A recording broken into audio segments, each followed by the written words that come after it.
I want you to put it out. Put some respect on it. Bitch, I'm on my mom's side. When you say my name, put some respect on it. I ain't playing with y'all. Put some respect on it. And I ain't gonna say it. And I ain't gonna say it no more. Listen, now I could have pulled up, put some respect on it, but that ain't.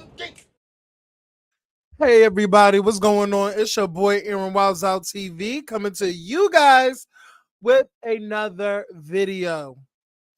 Now, I want to preface this. I want to say this before I get started. Please like, comment, and subscribe. Please like, comment, and subscribe to my channel. I have some links in the description below. Get your memberships. Got some exclusive content and all that jazz, membership lives, so on and so forth.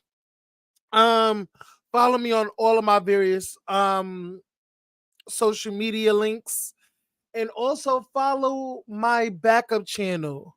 My backup channel is called Wild's Thoughts. I feel like I'm going to change that name in the near future. I've been toying around with some names, so I will do a whole rebrand later, but because my backup channel is still fresh, so I want y'all to go follow that backup channel. That's where I get into some things. Listen, when I tell you my backup channel is where I talk the most ish. Like, I really talk my stuff. Like, as y'all know, Aaron Wilds Out can really be animated, dramatic, all that tease. If y'all want to know the goings-ons and y'all want to know what's going on in the black tea sector, if y'all don't know what a black tea sector is, y'all need to go subscribe to my channel, okay? And getting into the things over there, child. It's a lot going over there. I did my foot in it. And, listen, I haven't been knocked out of the box yet. I'm still doing commentary. I'm doing commentary on the black tea sector. If people don't know, come over and see what it's about. All right. So, okay, yeah. So follow and subscribe. All right. Let me see. Hey Lisa, boo. Hey Lisa. Yeah. Like, comment, and subscribe, y'all. Like, comment, and subscribe. So before I get into today's topic, I just want to let y'all know that my energy is gonna be a little bit off because and the only reason why I'm telling y'all this because I don't want y'all to be like, damn, what happened with Aaron? What happened? Like, it's not the Aaron energy that we are looking for. Like, you should be like a beat, and because y'all know I'm like always a beat, ready to go and stuff like that. So my energy is a little bit off. And it's mainly due to work. Work was a lot today. I'm not gonna lie. Like, I feel like multiple people were trying my patience. Multiple people were trying my patience. Like, for real. Hey, Karma, boo. Hey, Karma. So yeah, y'all. A lot of people were trying my patience tonight. But neither here nor there. And the weather was, it was okay, but it could have been better. And listen, just before I, hit the live button, one of my monitors on my desktop is not working. Like, I am so over it because I need the second desktop so I can, it's just I'm not going to stress it because we got to keep the show rolling. So I'm taking the punches, I'm taking the licks, I'm just moving forward. So just I just want to remind y'all going forward, My energy is gonna be a little off, but we're gonna do it to it, okay? We're gonna get through it, okay? Make sure y'all like, comment, and subscribe. Make sure y'all like, comment, and subscribe, all right? So, we are here to talk about Armon. We're here to talk about Armon. We're here to talk about Funky Dineva, Al Reynolds. Like, girl, we're here to talk about the whole TGIF, okay? Because the girls are angry. The girls are pissed off. And no shade, we're gonna talk about it. So let's get in. And I want y'all to know this. If I what I'm trying to say, just be patient with me, y'all. Just be patient with me because this is not normal for me to have one monitor. Okay. So just be patient with me because it's going to be a lot of like hold ons and all of that stuff. Okay. So just bear with a bitch. Okay. Bear with me. Hey, spicy girl. So let's get into some things. Arman Wiggins has called out and gathered Funky Dineva because Funky Dineva went over to Carlos King's platform for a in-person interview. Okay, let's get into that. And I want to share my opinion because normally, you guys, I would do a play-by-play of Carlos King's interviews. And I should have did one. When it came out Tuesday. Today is Thursday, so it's been 2 days since that interview, correct? I should have did it Wednesday, but Wednesday a lot happened at work, and child, I wasn't going live, child. Like I was like, I'm paying to live because sometimes I'm just not in the mood to go live. And I was on my lazy shit, but neither here nor there. Let's get into it. Let me share this screen real quick. All right. So, as you can see here, we have Funky Dineva and Carlos King sitting down for an in-depth interview. Now, let me just say this. Let me give y'all my thoughts on this interview. And then we're going to get into what Funky said about Armon that pissed Armon off to do a 2-hour live. Because I believe he was on live for 2 hours. Let me get the correct length. Give me 1 second, you guys. Give me 1 second. Let me make sure I'm not, lying for the people. Give me a second. Okay, yes. Okay. It was 2 hours and 44 minutes and 36 seconds. Okay. So, can everybody hear me? I need y'all to put a thumbs up in the chat. Can y'all hear me? Can y'all hear me? Can I get a thumbs up in the chat? Let a bitch know. Cause child, sometimes my connection get a little, crazy. Mm-hmm. Okay, thank you, Lisa. I appreciate that. Thank you, Karma. All right, let's get it in. So, let's go on to what I thought about the interview. I thought the interview was great. With Funky Dineva and Carlos King. I'm gonna tell you this. I definitely, even though I have my critiques and I have my opinions about Funky Dineva, and some of those opinions are not so favorable. Sometimes I feel like he can go really, really low, which we all can go a little low. Like I myself, I'm not saying I'm perfect, that I don't go low or none of those things. I just feel like some of the things he would say is truly just unwarranted. It's just so hateful. It comes from a hateful place. It's just so nasty. And I feel like I understand, like, when he cursed out Chloe, that Chloe situation, calling Chloe ugly, when even though that's his personal opinion, I feel like that was just unwarranted for him to say that about Chloe. So, neither here nor there.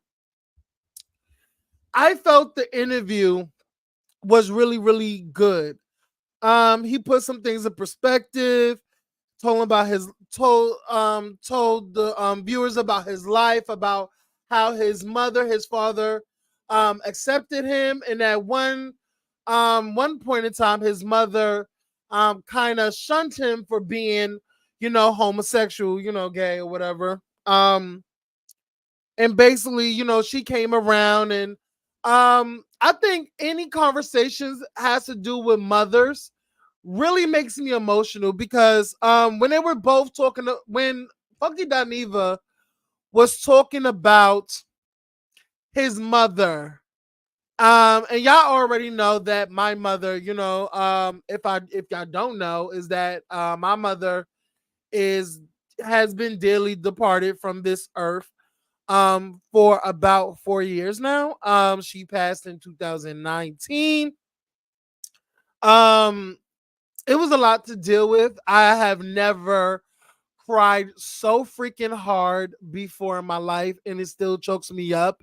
Even talking about her, it does get me emotional. And when anybody talks about a passing of a parent, especially a mother, even a father, no less, like just a parent in general, it really just makes me super, super emotional. Like, and one thing about me is that I'm not emotional at all. I'm not one of those emotional, not sensitive, but just very, like, will cry at the top of a dime, like, at the drop of a dime, not top of the girl. Excuse me, child, I'm still asleep, y'all. But I just don't cry at a drop of a dime. I just don't. That's just never been me. um Whenever I was around my mom, she would just exude toughness. Like, there were many times I felt like my mom should cry. In certain instances, she would not. So I got most of my toughness from her. um so, but going on with that fact, I feel like the interview was really, really good. um it was really, really good. I enjoyed it. um yeah. I'm not gonna go into details about it. Like, it was just a good interview. I would just say that it was a good interview. Now let's get on the fact about Armon and what made Armon trip out on Funky Dineva, and we're gonna get into Armon's life after this. So let's go into the fact. Let's go into that. Okay, give me 1 second. Let me see. To open up and give him all the things that he deserves. Why do you think he needs to grow up, and what aspect Okay, have you give me seen? 1 second. Just polished. Mm-hmm. He's polished. Like, Funky Dineva will never be ETV material. I'll never be on ETV. I'm not. That's just not what I really love. Bondi Blue. Mm-hmm. Shout out to Blondie Blue. That's my boo boo. All there is something to say about the bit he does, and I spoke earlier about being in exposure culture. I don't particularly care for that, but she definitely. But even Arman Wiggins, like, Arman is good in the silo that he's good in, like that female rap stuff.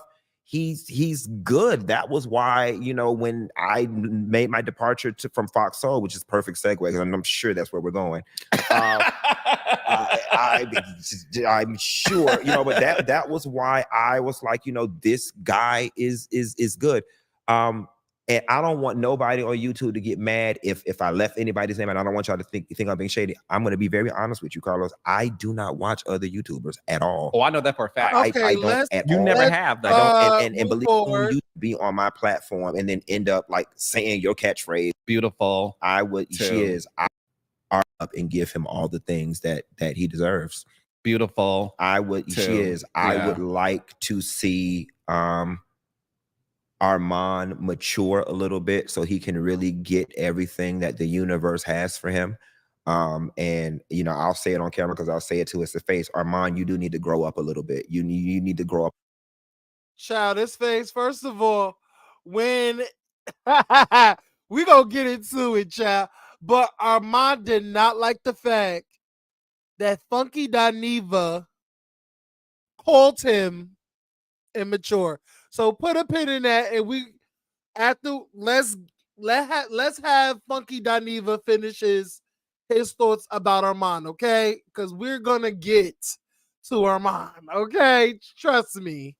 Up a lot of bit, and I think once he grows up a little bit and matures, I think that the universe is definitely going to open up and give him all the things that he deserves. Why do you think he needs to grow up? In what aspect have you seen that make you say that? Just from like an older person once being young. You know what I'm saying? It's not one particular thing or another. It's just you know, there's just a small, from my perspective, it's just a small maturity speed this factor. up, y'all. We're gonna speed this up a little bit. We're gonna speed that shit up because I'm not trying to be here all day. I got shit to do. No shit. I'm not even gonna hold you. Missing, you know, coupled with obviously, you know, some things that I know that kind of transpired in the background with Fox Soul and all that type of stuff. There's just a maturity piece there. And this is not a read or not to be messy, but Armand, and I'm telling you, it's kind of like, you know, granted, we don't have a big brother, little brother relationship, but if I could be in this space, a big brother, like once he's got it, he's got the stuff. Baby, Armand's got the stuff. Armand has next. He's got the stuff. And as two gay black men in this business who are successful, I agree. I think he's definitely got it. He has it. He has it. He's very talented. Have you? Well, let me go backwards. Has he ever just reached out to you for advice or no? So he interviewed. So we met once because he interviewed me once. He came down to Miami. And so that's kind of how we fostered our relationship. And then when the Fox Soul situation came out, when he was in the running, like we definitely did have several conversations. And I just, you know, like, do this, do that. You should ask for this. You shouldn't ask for that. You know, here's the lay of the land type of thing. And I definitely, I will say this.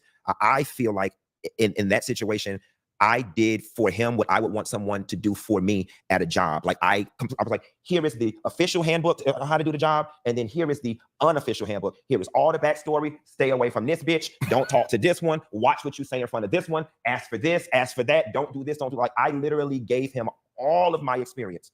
I poured into him because I would want somebody to do that for me. You know what I'm saying? So that has been our relationship. We're not like super close and we don't talk on the phone, but I would do that for anybody that was coming in behind me. When I made my departure, I wanted that show to succeed. I did. I just didn't want to work there no more, but I wanted the show to succeed. And I knew that they needed somebody. I knew that they were going to try to mimic my energy. I knew that for a fact. But they couldn't, you know, so don't even waste your time. And child, I need y'all to hear every word because baby, when we get to Armand has so much to say. I hope y'all listening. Fine, but they needed somebody who was brazen, cavalier, not afraid to speak. And I felt like of all the people in the YouTube landscape, he or T.S. Madison were the best ones. Madison was unable to do it for whatever her reasons were. Was Madison asked first before Armand? Yes, from my understanding, yes. Not from my understanding, yes, she was. Or whatever. And it schedule conflict and the money wasn't right. Okay. So she turned it down. Why were you so unhappy at TGIF? Because from the outside looking in, because we've known each other for almost 20 years, I know my Okay, so let me stop it here. And I'm going to go to where Funky Dineva talks about the infamous roast that Armand did for Al. Let's get into that real quick because we're going to speed it up a little bit because we're not going to get into everything of this video. No, it's not. That's not that type of video. Sister. Give me one second. And I'm not speaking out of turn because Claudia spoke about things and rules and corporate protocols will make him sign for 6 months. And then at the end of 6 months, originally was 12-15. Between Claudia and Al that just made things Do not know. And do a lot of complaints and was a diva behind the scenes. What would you say about his character and his personality and who he is? I'm saying, and that really is the level of our. Here was the thing that's unfortunate.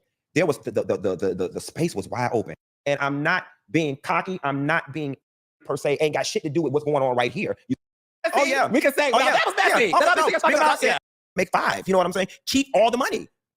And that was extremely unprofessional. I thought it was completely make 5. You know what I'm saying? Keep all the money. And that's essentially what I did. Okay. When you Oh, so now we're gonna get into we're definitely gonna get into Rose because we're here right now and listen to him express his disappointment in his in his disappointment in Arman's roast.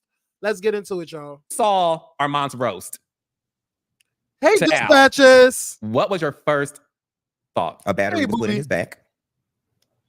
A battery was put in his back. These are my thoughts. Can't prove it.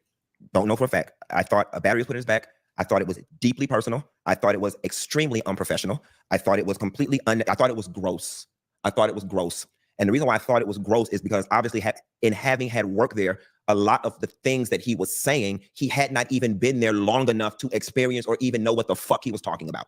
Okay. And it's just the things that were coming out of his mouth had trappings of somebody gave him this information. He simply had not been there long enough. And going back to our earlier conversation when I was talking about the maturity piece, that's the thing right there. Like I laid out for Armon everything he needed to do to be successful at that show. And in my opinion, he went there and did the complete opposite. And I'm very disappointed in him for it. I am, because I rooted for you. I rooted for you when there were actually people working against you being there.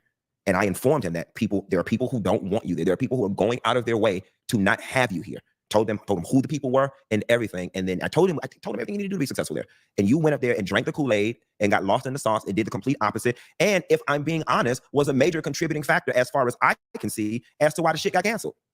You think it's his fault? I don't think it's his fault. Okay. I don't think it's his fault. I think that he was a major contributing factor.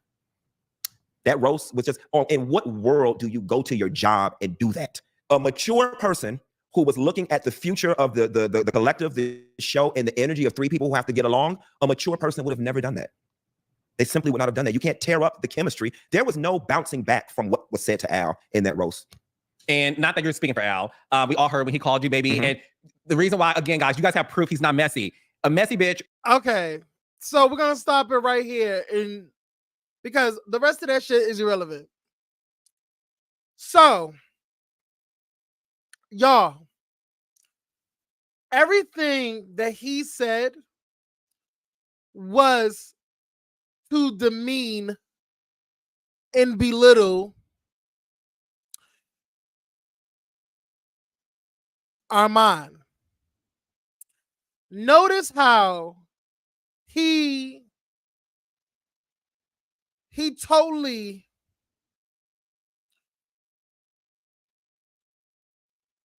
totally did not hold out to anything. He did not hold out to anything.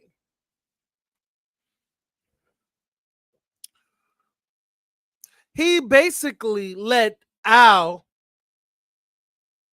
get away scot-free. He didn't hold Al to task. So let's stop sharing this and let's get into Arman's video. Now, before I play this video, Arman is doing a play and pause, and he's giving his commentary because he has this very interview of Carlos King and Funky Dineva playing in the background while he's giving commentary. So we're gonna see Arman be so flabbergasted and so thrown off, and child, throughout the video, Arman is being seen getting angrier and angrier because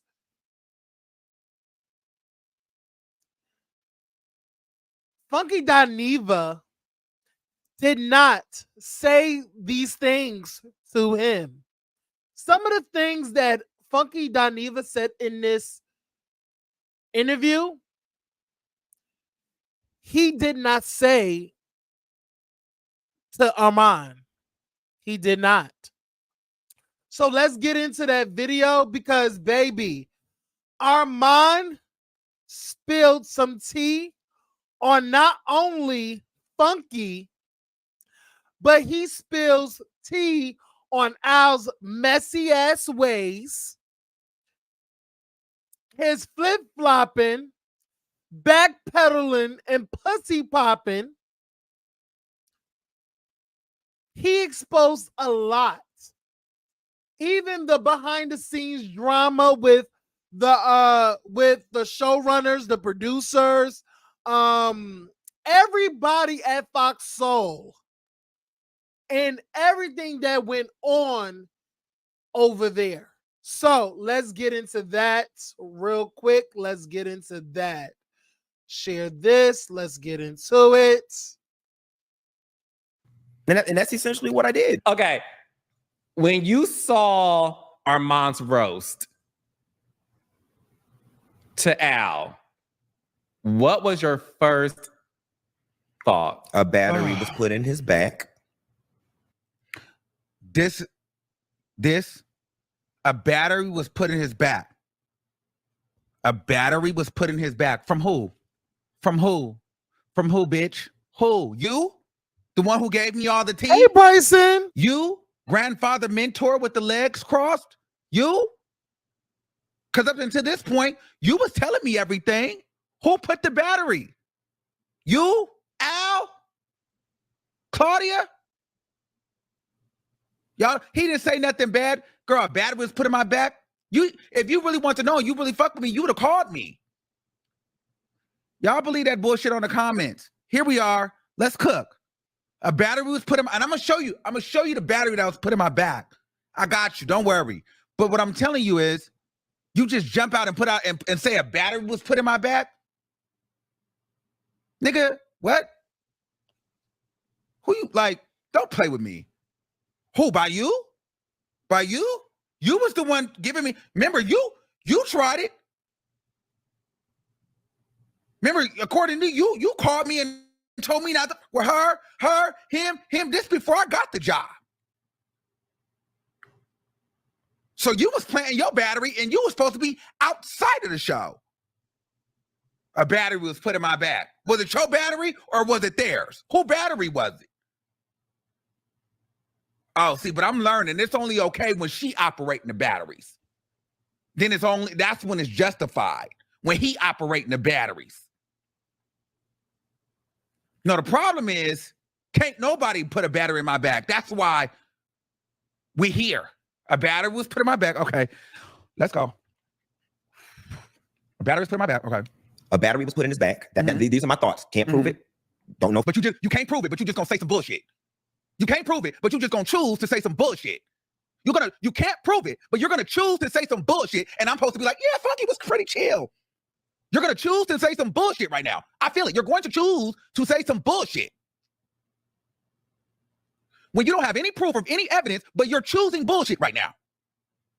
Okay, let's go. For a fact, I thought a battery was put in his You can tell y'all that every time he press play and Funky says some off the wall shit out his mouth, you can tell that Arman is boiling. You can tell that Arman has been sitting back, watching, listening to the bullshit, because this is not the first time someone has said this.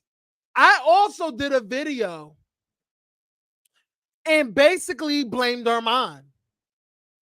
I think everybody, when the stuff went down after that roast, blamed Arman. And no shade, y'all. Everybody was piggybacking off of what who said, because who was the first one to come out and say these things about Armon when that whole situation went down. And there's only one name that I'm thinking of. And y'all know it too. The person that was supposedly his mentor, was supposed to be his mentor. The person that he has been having a long-standing beef with. A person that has been gunning for Armon ever since this whole thing blew up. Y'all know who I'm talking about. Tasha motherfucking Kibi. Tasha K. Tasha K was the first one to say the same exact things that Funky is saying right now in this interview. Armon is simply tired of the narrative, the consistent narrative that somebody put a battery in his back. You can tell that he is tired of that narrative. He's a grown. He probably feels like, wait, I'm a grown ass man. Who put a battery in my back? And I ain't know it. And I'm one of the most smartest person out there. Like, who? What? But listen, let's keep it going. Let's keep it going, y'all. Like, comment, and subscribe, y'all. Like that video. Like this video. Like this video. All right, let's keep it going. It's back. I thought it was deeply personal. I thought it was extremely unprofessional. Ah, deeply personal, extremely unprofessional. Okay. I thought it was completely I thought it was gross. Oh. You thought, also, you feel bad for Al. How did you, you thought it was extreme. And y'all want me to think that she don't feel the way towards me? No. She gave all that and never one call. First of all, can I just say this? I hate his white nails. Oh, girl, I hate his white nails, girl. I hate it, girl. I hate a girl. I hate the girls when they be feeling they cunt, girl. They be like, let me get a little white nail polish, girl. Like, girl, just get clear, girl. It's okay, girl. Why the white nail polish? But okay, I'm gonna let you live, girl. You feeling your beat right now. All right, come on, let's go. She thought it was extremely unprofessional, deeply personal, and just gross. She's entitled to her opinion. But bitch, I see you. I can't be mad at how you felt. Because you feel how you feel. And I feel like it was extremely stupid of you to walk away from $250,000. And I think it was extremely dumb of you to not know that you can get insurance through your SAG-AFTRA contract. I think a lot of shit you do was extremely stupid and dumb. But do I go online and interview about it? But okay, I get it. I think you felt the way though, baby. And I feel like you're taking this as your opportunity to try to wear it out. I thought it was gross. And the reason why I thought it was gross is because obviously in having had work there, a lot of the things that he was saying, he had not even been there long enough to experience or even know what the fuck he was talking about. No, bitch, you don't know what the fuck you talking about, bitch. Don't tell me what the fuck I'm talking about. Just because you loud black don't mean that you right. Just With because over you 8 sit up there, million beats so from now all we're regions gonna and cook. genres. There's Bitch, these girls have gassed you up because you came in wearing these wigs and this fucking lipstick. You let them gas you up. Bitch, you don't know what the fuck you talking about. I'm talking about everything you was just talking about. You didn't. I know exactly what I'm talking about because half the shit you was telling me, bitch. So don't tell me what the fuck I knew what I was talking about. Bitch, you don't know what the fuck you talking about. Clearly, you said you didn't know what you was talking about. I always know what I'm talking about, bitch. Be very clear, ho. Tell me what the fuck I know I'm talking about, bitch. You know what the fuck you talking about. Girl, he is upset in it. He is our mind wants to go through that fucking computer screen. No shade, I can just tell that Armon wants to go through that computer screen and choke the life out of Funky Dineva because, baby, that right there, baby, when a woman is fed up, child, it is no calming her down. Let's keep it going, y'all. Present as just because you sit up there and motherfucking cross your legs with a fucking wig on, bitch, every day and blowing your goddamn nose, bitch, and you got followers, don't you're not gonna come over here and tell me what the fuck I'm talking about. I don't give a fuck how many people you got. How many people say they love you, bitch? I know exactly what I'm talking about, and you're not gonna discount it. I don't give a fuck who you think you are. Excuse me. I done tapped the damn thing because now she done pissed me off. Wait, so give me 1 second, y'all, because what I'm gonna do right now is get to the point. I don't want to play his whole video, but we're gonna get to the point. So excuse me 1 second. Give me a second, y'all, because I want to actually get to when he spills tea on the situation with Al, and he gets to the nitty gritty. Okay, let's give me 1 second, y'all. Let me find that. Let me find it. Give me 1 second. Let me stop sharing this. Give me 1 second, y'all.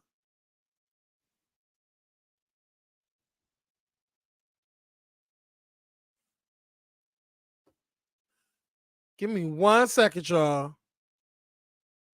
Okay. Give me 1 second, y'all.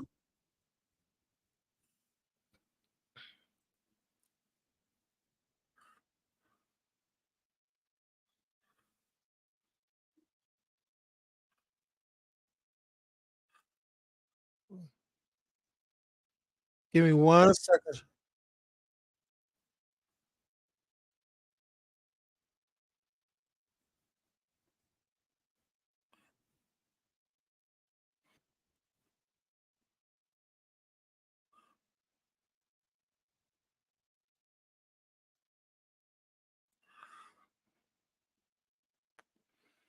Let's get into it.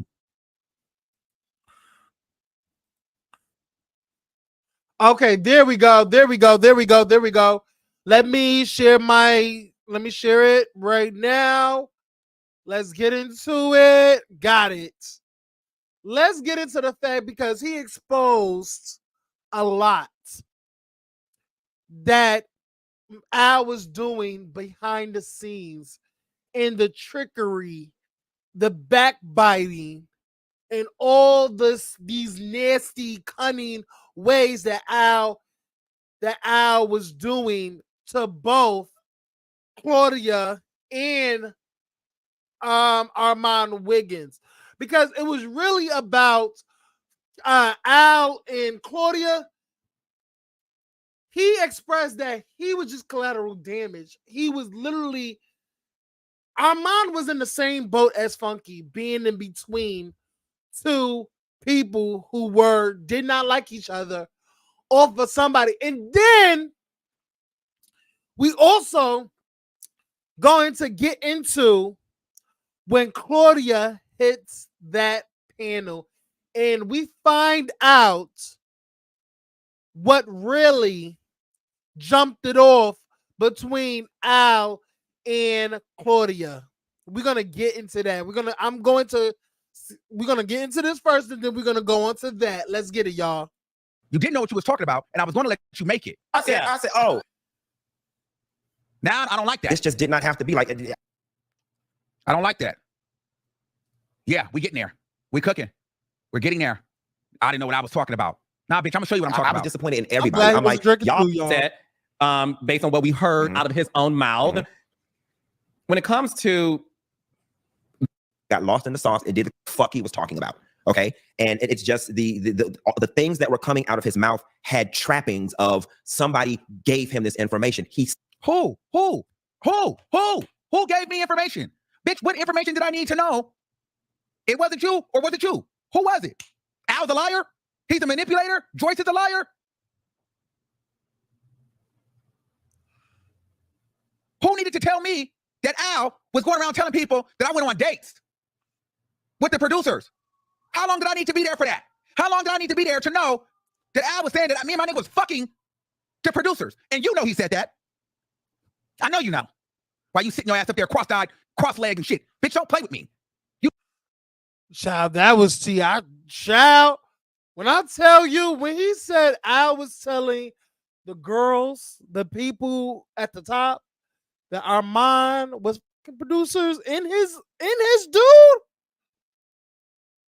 just to get Arman to the top. You know your friend Let's keep it playing, y'all. Let's keep it playing. fucking messy. You know it. And I know for a fact you know some of the shit that he was saying about me because he said it to you. Bitch, don't tell me what I know and what I don't know. I'm very articulate, I'm very coherent, and I'm very motherfucking sharp and clever, bitch. Don't let these girls in your comments gas you up. Bitch, I'm far from a dummy. I don't need you, Claudia, or Al to pump me for a motherfucking thing. I've seen everybody. Simply had not been there long enough. And I was there long enough. And going back to our earlier conversation when I was talking about the maturity piece, that's the thing right there. Oh, yeah, we're gonna get into that. Like Girl, shut the fuck up. You sound stupid as hell. I laid out for Armon everything he needed to do to be. Did you lay it out for me, or did I not pick up the battery that you gave me and put it in my fucking back? So now I'm immature. I'm only immature because I didn't drag Claudia. Because let's talk about the battery. The battery was get Claudia's ass out of here and continue to make that bitch uncomfortable. And when I didn't do that, then I became immature because then it was me and Claudia were cool.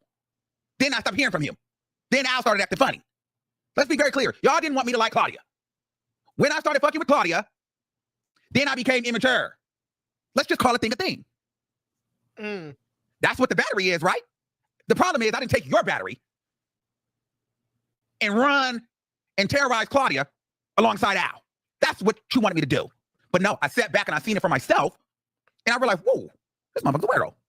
He's a hater. Gotta watch that motherfucker. You didn't warn me about him.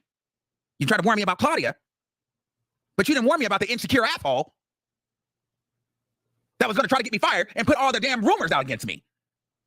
But you didn't do that because you didn't give a fuck about me, because you felt like they were trying to replace me with you with me, or me with you, or you with me, or whatever the case may be. You thought they were trying to replace you with me, and you wanted to show them that I couldn't be you. How dare they try to go get them a loud, black, flamboyant gay boy to try to be the next funky Dineva. I'm gonna show them. I'm gonna go live at their time. And girl, I don't give a fuck about him. That's what it was. You never cared for me. Let's be very clear on that. You didn't. Bitch, he clocked that T. He clocked that. He clocked that T. He clocked it. He clocked that T. He clocked it. He clocked it. No shade, y'all. I'm gonna be honest. This live made me feel so bad for Armon. Honestly, no, because okay, let me just be so transparent. I'm not a huge fan of neither Funky, Dineva, and Armon. There was a time, and we're going to get back to the video, but I just want to put y'all, and just tell y'all some things. I'm not a huge fan of neither Arman Wiggins and Funky Dineva. And that's my own personal thing. It's just some of their ways I'm just not too much of a fan. I can't get with it. You know what I'm saying? But they're two black content creators, black gay content creators at that. And they're both doing their shit. I have to give it up to them, no matter what. And I will always say this. Armon, just seeing Armon's shit made me want to kind of step it up a little bit. You know what I'm saying?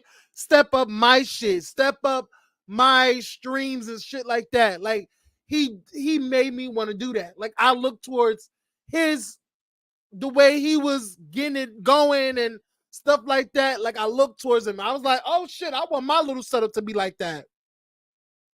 I've always said that. But just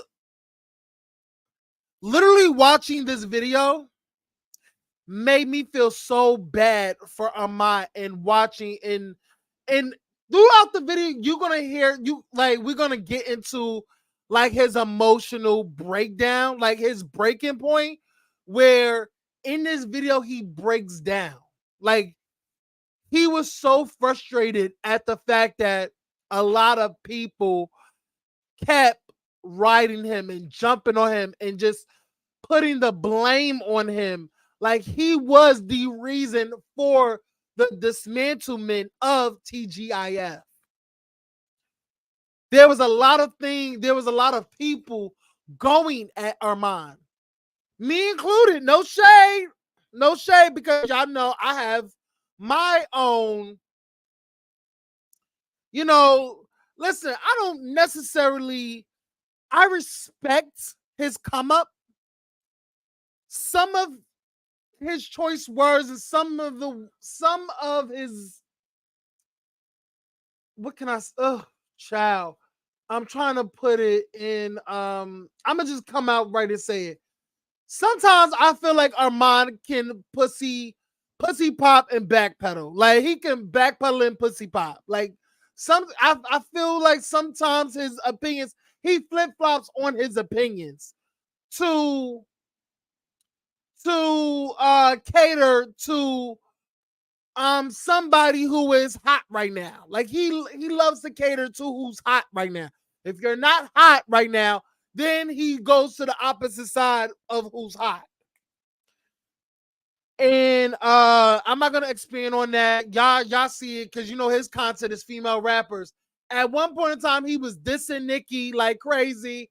Cardi B was his girl, and now Cardi B is not his girl, and now he is just Team Nicki Minaj. Is like really, really like crazy. But it is what it is. That's not for me to like go into because this is another video. But I felt so bad for Armon in this video. I'ma just say that. Let's keep it going, y'all. I just had to say that. Let's keep it going. I didn't pick up your battery pack. So now I'm immature and everything I did was gross, but it was all good when you felt the same shit that I felt at that show. It's okay when you're messy. It's okay when Al's messy. You didn't see any of the shit that Al does. You heard none of the shit that Al does. You didn't think there was anything wrong with Al being on live air, crashing out, but yet you've seen all these things that I've done. I can't respect that. Because if you're gonna give an opinion, give it across the board. But you only see the shit that I've done when you know everything that's going on there because you've been gossiping with Al, bitch, you're trash. And I don't have no respect successful for at you. that show, and in my opinion, he went there and did the complete opposite. And I'm very disappointed in him for it. I am, because I rooted for you. I rooted for you when there were actually people working against you being there. And I informed him that there are people who don't want you there. There are people. Nobody wanted me there. Claudia didn't want me there. Claudia did not want me there. She didn't, and we're gonna get into it. Who were going out of their way to not have you here. Told them who the people No were. shade, and Claudia said that in her interview with Carlos King. She said that she did not want Armon there. And we're gonna get into when Claudia actually hit the panel, because there was some revelation into, like I said, what sparked Al's and Claudia's beef. Let's get into that. And it's a certain person we all know that made the friendship between Claudia and Al a little muddy. And everything. And then I told him everything he needed to do to be successful there. And you went up there and drank the. But you didn't tell me that Al was a hater. You did not tell me that Al was wrapped up under Joyce. You did not tell me that Al was a master manipulator. Kool-Aid and got. Now I drank the Kool-Aid. Lost in the sauce and did the complete opposite. And if I'm being honest, was a major contributing factor as far as I can see as to why the shit got canceled. And y'all think I'm supposed to, I'm a major contributing factor. Now, if y'all don't know who Joyce is, Joyce is a producer. She is Al's producer. She's Al's producer. But she is a producer of the show. She's a showrunner. So yeah. She's a showrunner for TGIF. Yep, that's who Joyce is. If y'all don't know who Joyce is a showrunner. All right, let's get it. After as to why the show got canceled, as from what he can see. None of this, which he knows, but you're gonna choose to say this shit. Go get out my comments with this bullshit. Girl, she's trash. I'm done with her. Girl, I was a major contributing. No, I was not. I was not. I was not. And you know that I was not. Let me tell you something. This show, when I did that roast, we were coming back that Monday. The problem is, we had made it, not Al, several, bitch. Why you think you know what you're talking about, ho? Several of the staff made an HR complaint weeks prior against Al and Joyce. Ooh! Because Al was doing shit like threatening to throw the show, not coming on time, being babied by Joyce, pouting around, spreading rumors, making it a horrible workplace for everybody. So HR got involved and did an investigation. By the time the roast happened, we were still under investigation, bitch. What are you talking about? Oop, gag. Spill that motherfucking tea. Not HR investigation, because Al was being protected, doing shicey shit, trying to get people fired.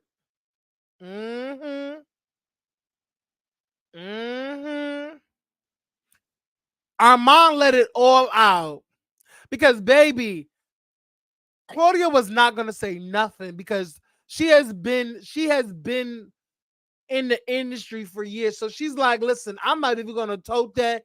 That's what Al wants me to show off and spill tea. But Armand is a YouTuber. He comes from let's spill tea, bitch.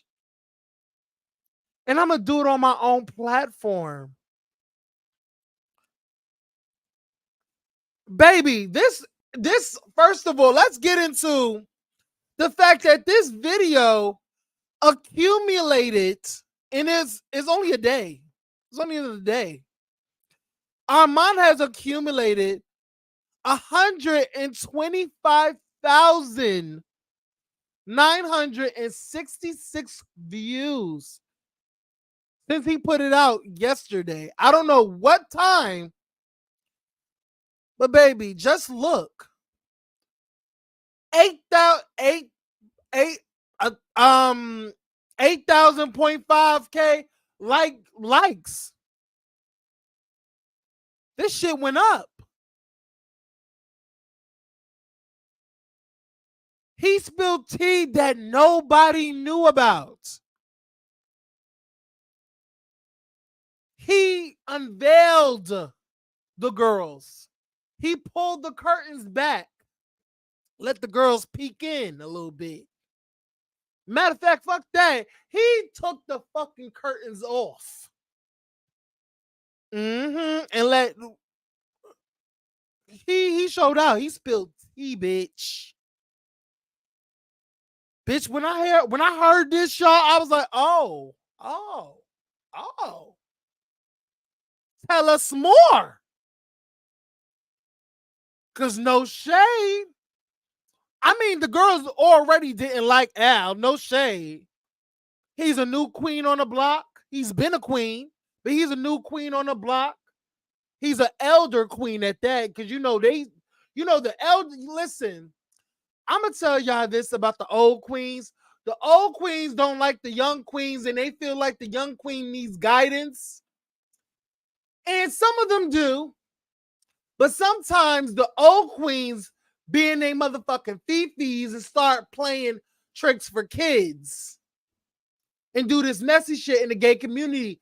The old queens are way more messier than the young queens, okay? Because they got experience. They know how to do some trickerization and do the flippity floppiness. Play both sides. Put two sides against each other. And just stand back and just watch while they eat popcorn. Sip they drink and be like, ooh, what happened here? Throwing them fucking rocket hide in your hands. That's disgusting. Like, gross. Stand in your shit. And I'm glad Armand removed that veil. I mean, we all kind of knew, but we didn't know the behind the scenes stuff because that's, we don't know that. But just, we already knew Al was messy, but we didn't know to what extent of messy bitchness of Al Reynolds. We didn't know that. At least I didn't. Because I don't really watch Al. Like, I don't care for Al. Never did. I don't even think he's attractive. Honestly, to really be honest, I stopped liking Al. This is when I was like, I don't like him. When he constantly allowed Claudia to constantly go after Nene and not putting a stop to it. Like at the first beginning, like Claudia would literally just have Nene's name in her mouth and go off. And I understand it's a hot topic show, but child, Girl, knowing damn well that this man is friends with Nene, you're literally making this man uncomfortable with Nene. Like, girl, like I just didn't like Claudia, because like I feel like she's contributing to where her and Al's friendship is, because I do feel like because she kept gunning for Nene Leakes. And he would just smile and just let it go. I bet you Nene was on that call like, bitch, what? Like, girl, you never defend me? Like, why you keep letting this bitch keep coming for me and I'm not coming for her? This bitch stay having my motherfucking name in her mouth. Like, do I need to pull up? Do I need to come where that bitch live and smack her? Like, what's tea? Like, tell me. Are you really my friend? You were my husband. You was in my wedding. Girl, like, let me not go on a tangent. We're gonna say that for the end, girl. But yeah, no shade. I'm glad Armon is spilling tea. No shade. We did a whole HR complaint against Al because Al put out allegations and rumors on me. Hey, Donna Joyce B. did Hey, nothing about Night it. And I Charm. said, before I crash out, something needs to happen. Some more people went to HR. HR went on and started doing an investigation. The girl went to, she was on break. We were actually supposed to come back and do the whole thing, but they deemed the show with so much dysfunction, even before the roast, that they decided to go on a hiatus because of the roast and Al complained. It was the roast and Lunel which took us on hiatus because Al had got upset, but we were already under HR investigation. We were supposed to fly to Houston to have a sit-down meeting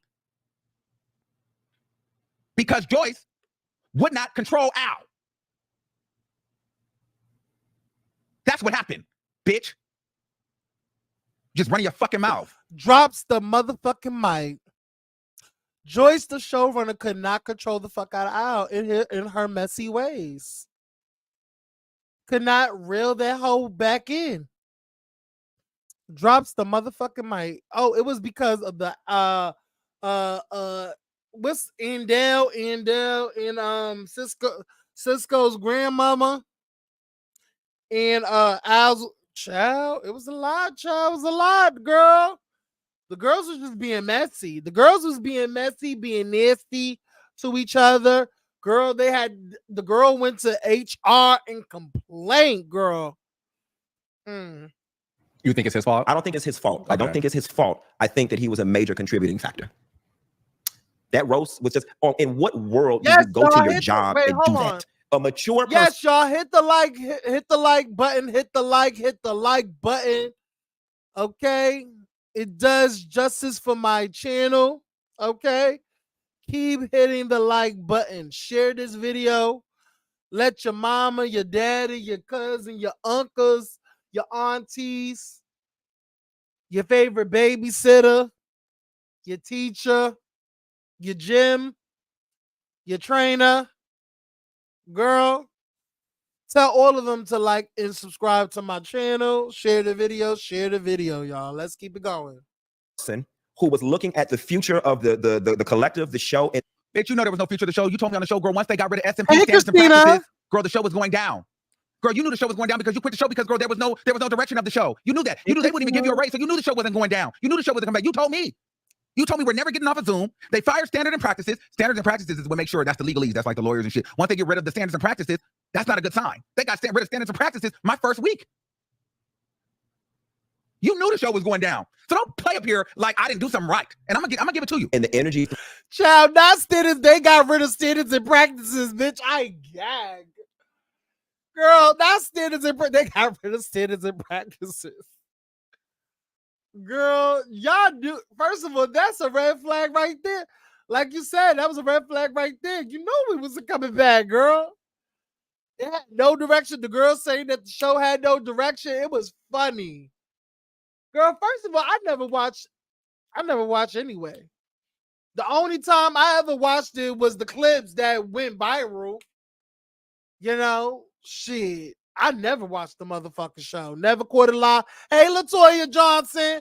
Armon is crazy to think Claudia is his friend. I don't think he's crazy. I don't think he's crazy for thinking that Claudia is a friend. And I honestly, I really don't think they're friends.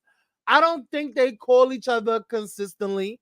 I think Claudia is just giving him a hand to get into this industry and put him on to certain things.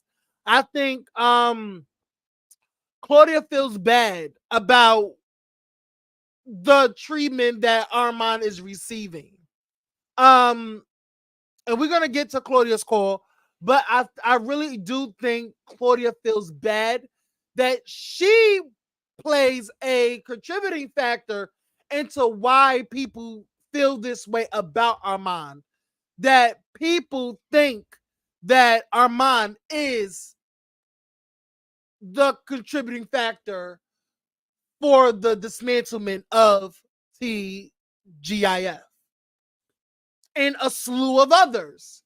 And I feel like she just wants him to know that, listen, even though we probably may not be friends or they have a growing friendship, because I feel like in that industry is very, very phony. It's all about networking. And I feel like Claudia is just trying to help a young brother who is determined and resilient and has a strong work ethic to get up in the industry, because Armand does want to be in those rooms.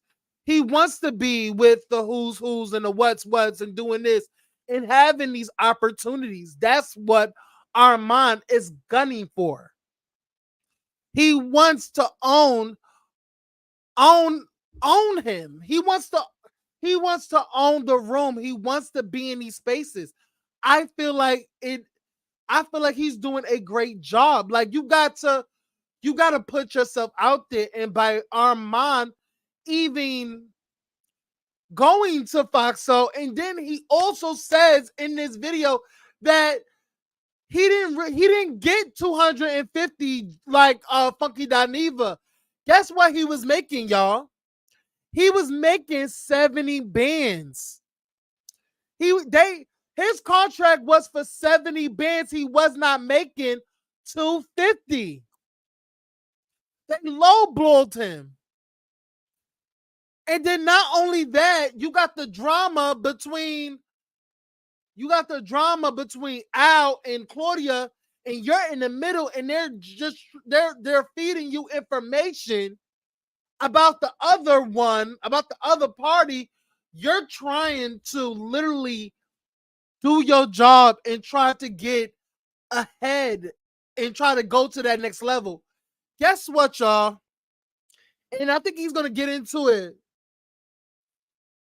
But he also says in this interview that what he wanted out of this deal with TGIF, they was not providing for him. They was not providing the red carpets, the events, the interviews, and all that other stuff that Armand wanted. He wanted the perks from this experience. He was not getting it.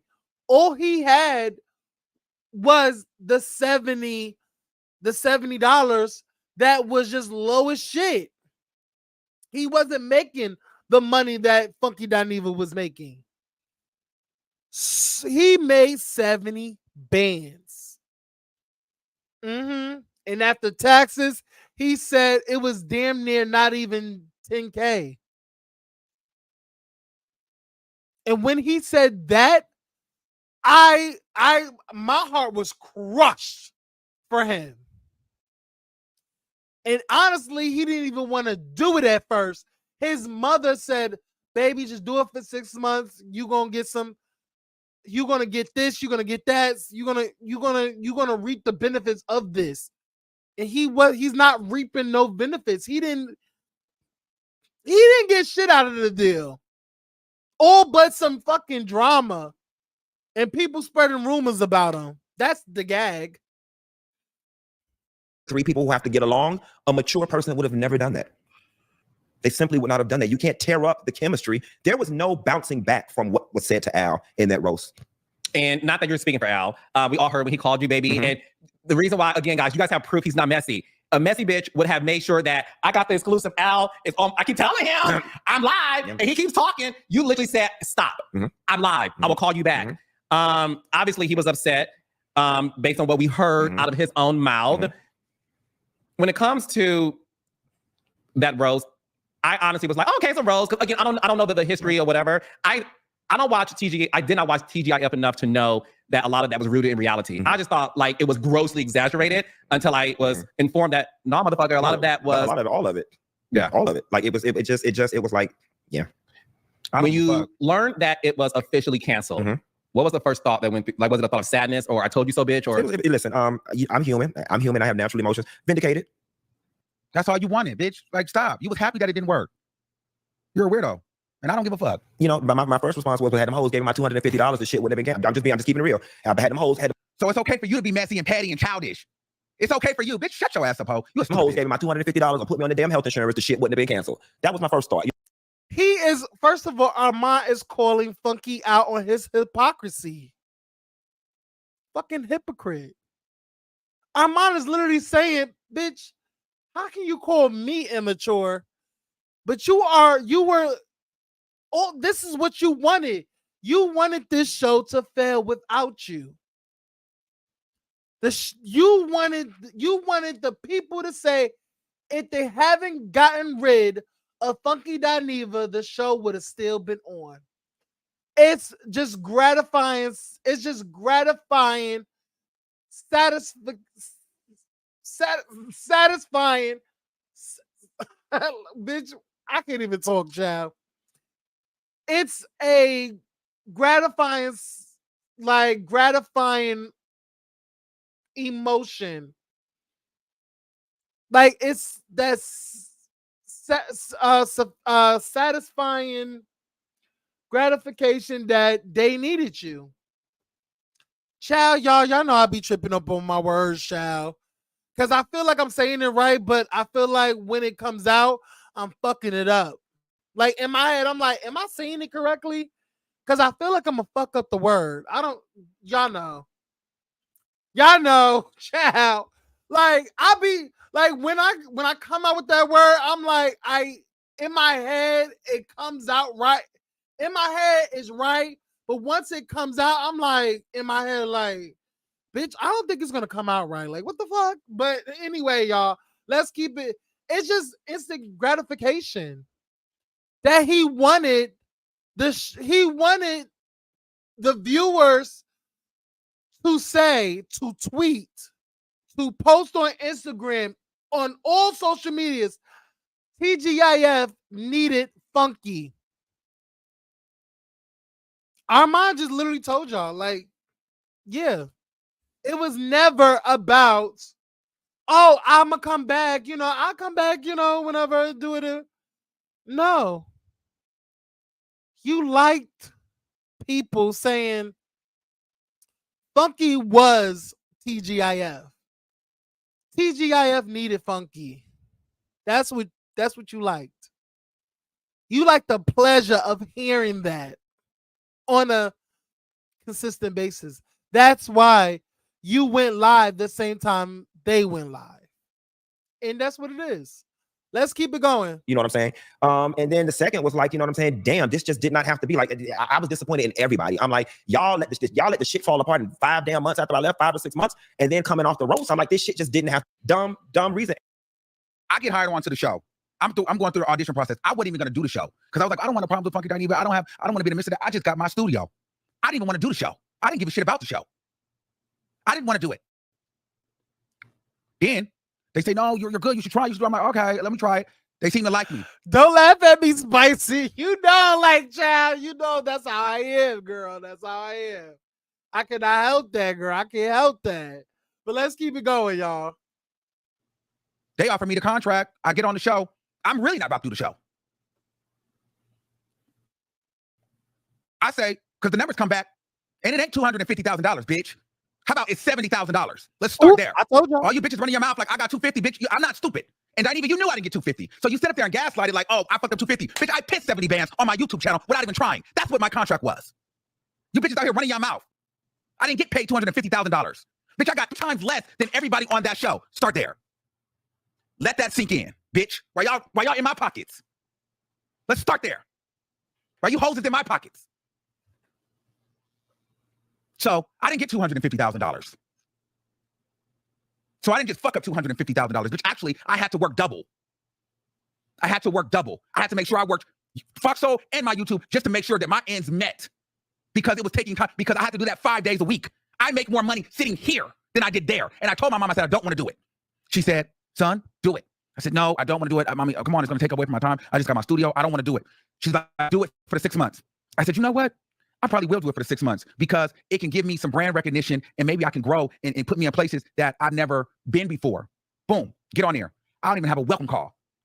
First type of emails I get is, Claudia doesn't want you on the show, and Claudia thinks that, and Claudia is saying, Claudia is telling the producers that you make her feel uncomfortable, and that this is from anonymous Twitter pages that got the emails from the producers, all saying Claudia saying that you make her that you don't make her feel safe and unseen, and two, sometimes she just wants you to, they want to let you talk so you can just hang yourself because she doesn't want you to get the job. That's how it came in for me. So I'm like, all right, I'm be cool. And I'm gonna show you the receipts. I'm be cool. I'm like, yeah, it's no problem, whatever. I'm just do it because I need the Fox name. We're gonna get to the red carpets. It's gonna be that. Boom. I gotta find out. Ain't no budget. Ain't no red carpets. Ain't no access. We don't have no contacts. Ain't no BT. Ain't no NAACP award. Ain't no hip hop awards. Ain't no Peacock. Basically doing it for motherfucking nothing. Like I said, he was basically on this show for shits and giggles, not for any, like, it's not taking away from his resume. It's not giving anything. It's not giving or taking away. It's just another day in the office. It's literally just having a computer in your lap, giving your opinion for less money that you're making. Not only that, you're not receiving any benefits from it. That would fucking frustrate me. That would fucking frustrate the hell out of me. It would frustrate me. And I love the fact that he is speaking on it now and telling everything now, because you can tell that he has been bottling this up, bottling it up for this long. He is tired of it. He is tired of seeing the narrative play out and not in his favor. People constantly dragging him, telling him that he's to blame. He didn't even want to do it, but he had to smile. He had to chalk it up. He had to get to work and still dealing with his personal life while this drama is going on. Social media is coming for you. And to see him lay it out, I felt like this video was very therapeutic for him. I feel like it was like finally. Because Armon is just not the type of person to keep turning the other cheek. I think that's why I sometimes like Armon, because he's not fake. Well, I won't say that. He cannot be fake for too long. I will say that. He cannot be fake for too long. I will say that. He can fake it. I will say he can fake it. He can put on a good face, a brave face, but I don't know how many times he's gonna keep smiling and everything. Like I think that's why I kind of resonate with him, because it's not so many times I'm going to keep smiling and turning the other cheek, and I can't express my frustration because of the fact that it's not going to play good in my favor because of how people perceive me. And y'all know how people perceive Armon. Loose cannon, disruptive, disrespectful, aggressive, nasty. messy, ridiculous.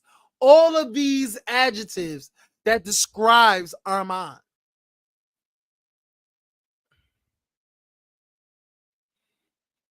So I can tell that this video was very like a exhale moment. Like, let me blow this mother shit up. Let me get all my shit and get out.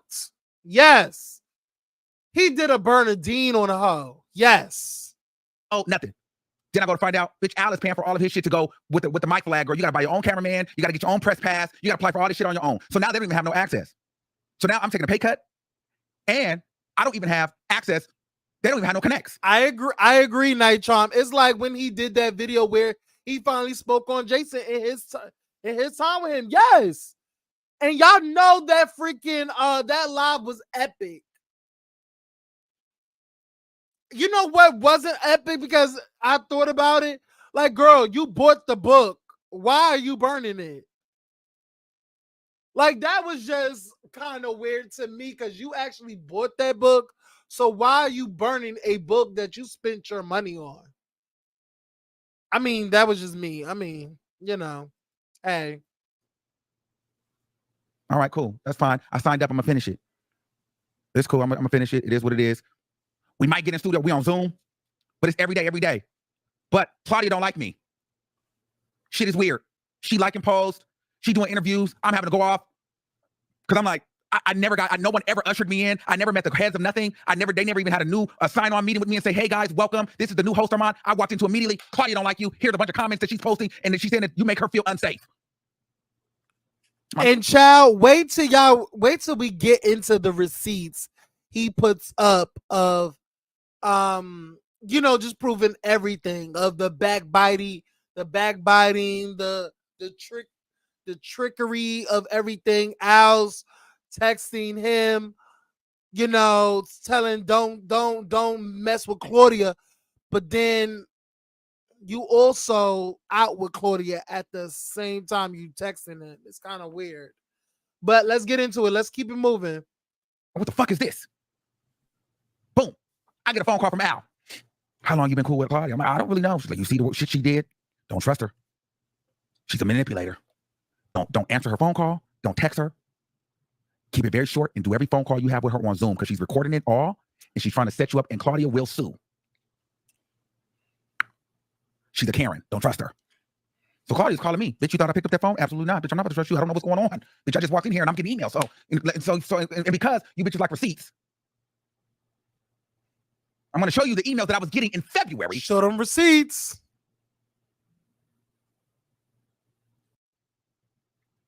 That's the big one right there. We're going to get to that. I keep teasing that one. That's Fox All. They saying you're the best co-host. How do you know? Claudia said to producers, you make her feel unsafe. While you were talking, she said she was chatting with producers saying to them not to give you any cues to stop talking, stating, let him keep talking. He's going to hang himself. So, bitch, this is what I walk into. This is what I walk into. Making 3 times less than mind you, everybody else is making $250,000. I'm making $70K. Doing the same amount of work. I don't even walk into a green. I walk into it in a minute. Somebody don't like you. You got to get the fuck on. And I still sit there and I smile. I come dressed. I come happy. Every fucking day. So, boom. That's going on. Trying to make it through. Time is going by. Me and Claudia start talking. We getting cool. I'm like, all right, cool. We working it out. Then shit start getting weird. Joyce called me. No. Then I get my segment. The music segment. Now, mind you, the fans is going crazy because now Al is calling me boy, son, boy on my ass, telling me that the play is we're going to do this because Claudia is trying to sit down on the shows. And so I have to drag you. I'm like, all right, whatever, we cool, whatever. Joyce, you're not letting Al talk. You got to, every time I would wear why are you wearing a hat? Why are you wearing a jacket? What's going on with your clothes? Nitpicking every fucking thing I did. I'm like, oh my God, she's now picking on me. And Al started to get quiet. Mind you, Al used to talk to me every day. I'm like, something is happening here. There's a shift here. The people started getting adjusted to me because the women didn't like me at first. Because of Claudia, but me and Claudia warmed up. The women started liking me. The people start not liking Al. Okay? Remember. Here we go. These are the receipts. Sometimes she gave weird vibes towards her mom, but to me, the chemistry seems to be changing. It's funny, the first comment I see, I was headed to say Al seems out of whack these past weeks, and Armon and Claudia are vibing and disagreeing well. You see that? But boom, because look, and this is AI generated. I have to agree with that. Latoya Johnson. Al was the one who needed the money. Claudia can still do Tubi movies, and Armon has his YouTube. I agree. Because honestly, if it wasn't for Fox Soul, what Al is ever doing? Like, I don't know Al to do anything. Like I don't know if he's corporate. Like, he gives me corporate fish. He gives me like Karen vibes. He gives me Uncle Tom. He just gives me that person who will make your life a living hell at work, because he is so demeaning. He likes to run over you. He'll just bully you at work, and it's just like, girl, I'm not gonna keep working for this man because he is just a nasty individual. And I feel like ever since Al stopped trying to, first of all, it's the fact that we all knew that you were a sissy by Tweety Bird, but you were trying to act like you were in like with women.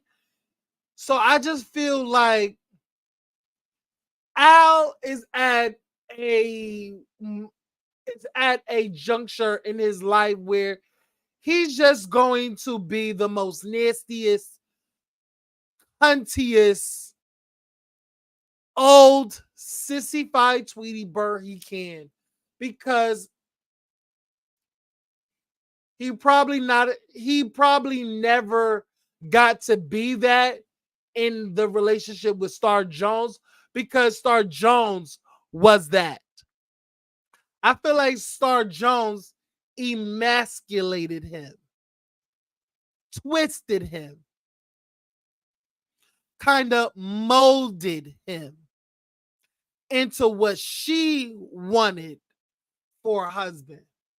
And now, since they departed in holy divorce matrimony, he get to be who he's actually is, which is a nasty, cunning cunt of a person.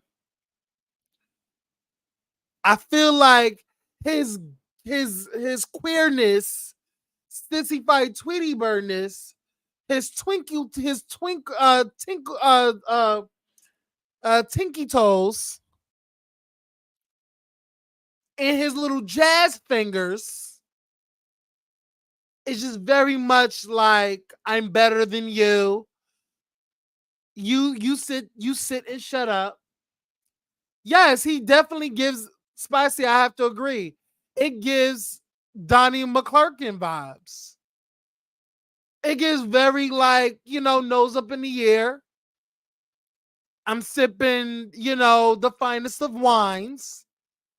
I'm talking to all of the, the 500 company owners, investors, founders.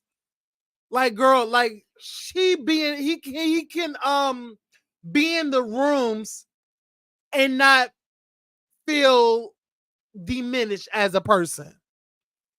That he can play ball with the Trump supporters. You know what I'm saying? Like, he's just like the Trump supporters in a way.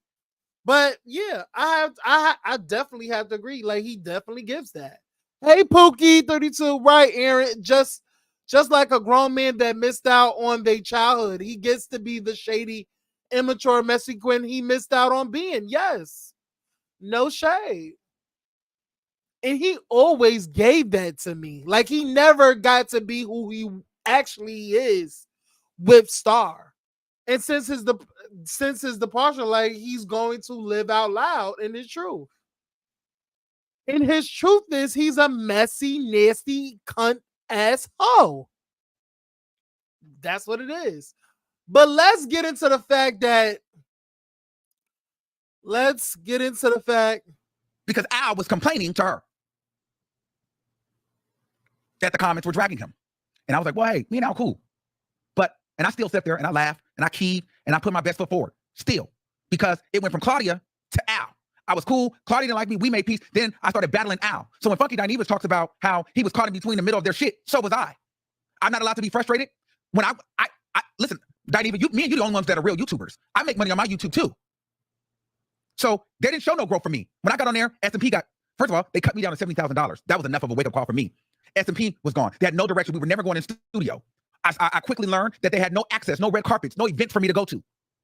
Just as you learned. But on top of that, then I had both people not liking with me, both people fucking with me. And I gotta sit up here and fucking smile. And I did that. And I did it. I sat up on that air and I apologized to Claudia for shit that I didn't do. Then I sat up there and I apologized to fucking Al for shit I didn't do. Just to make the shit better. And you motherfuckers wanna blame me? So, I'm still rocking. I'm still chilling.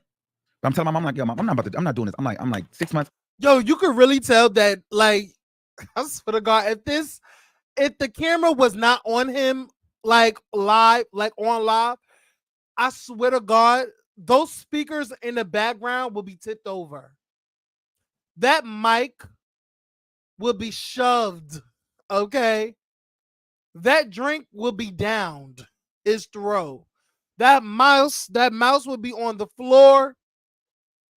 Those soundboards will be tipped over. That freaking keyboard on the side of him will be on, like, everything will be on the ground. No shade. I just got to be honest. You can tell, like, this is all bringing back emotions for him. He has endured so much scrutiny and people jumping on him. Like, I felt like I really saw human Arman. Like, he's human. And another thing I didn't like while watching this is I was looking at his comment section, and some of his comments were nasty. Like, oh, calm down, Armon, calm down. Because in the beginning of his live, a lot of people in his chat was on Funky's side. A lot of people was on Funky's side. Was like, Armon, like, Funky did not criticize you. He was helping you. He was giving his honest opinion. Why are you being mad at that? He wasn't being shady. He wasn't being, like, people were literally copping plea and saying that Funky Dineva, his comments was coming from a great place. And Armon, and you can tell that Armon was looking at the chat while hearing what Funky was saying. It was getting like the fumes were not at like steep, but it was getting there.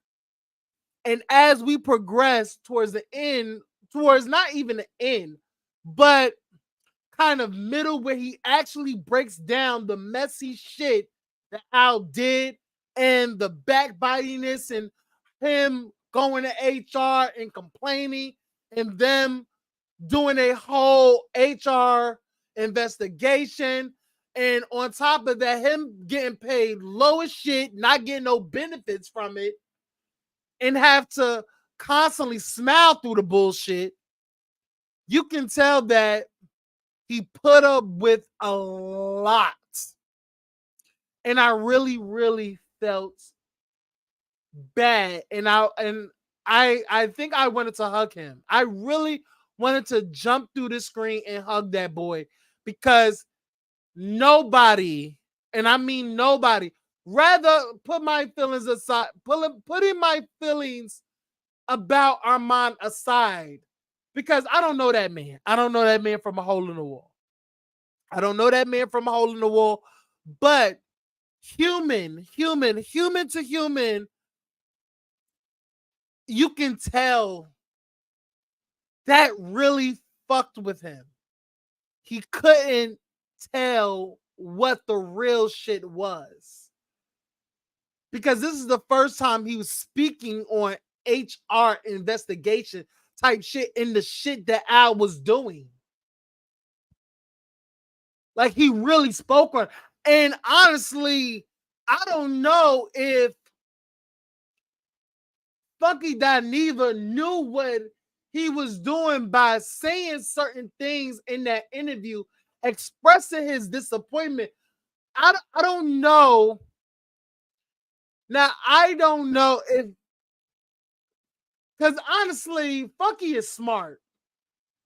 So I don't know if Funky intentionally wanted this to happen by even saying these things about Armon. Like, in my head, I feel like he knew this was going to happen. He knew. By him speaking on certain situations he knows are not true, and him siding with Al would tip Armon off and get Armon so fucking heated to the point where, and we're going to get to that because Armon gets super emotional in this video. Let's keep it going. I'm probably not gonna finish this because, first of all, I'm having to work too much. Pink, hey boo. I'm having to work too much. The money's not making sense. Like After this taxes, video, it's like, oh, y'all. I'm not even bringing home 10 bands. Like this video, y'all. Like this video. Like this video. Share this video. Like this video. And if y'all loving the content, if y'all loving my commentary on these videos of what we're talking about, you can definitely support by the Cash App. If you don't have Cash App, y'all can definitely send super chats, super thanks, super stickers. It's not mandatory or required, but it's appreciative. Okay. All right. Let's keep it going, y'all. Let's keep it going. It got to a point where I had to go fucking exempt just to see fucking money for this motherfucking show. While y'all talking about I fucked up a bag, bitch, I had to go tax exempt. Then I had to deal with a fucking war zone on both ends, and then no support from the management. Bitch, are you crazy? And I still sat there day after day, week after week, and endured the comment sections. And I'm getting fucking dragged, and bitch, I'm not even getting paid for it. Bitch, shut the fuck up ever speaking on me, bitch. You don't know what you're talking about. Now, so I'm getting heated because everybody likes to try to blame me for the shit. And I'm like, yo, I was caught in the middle of all that bullshit.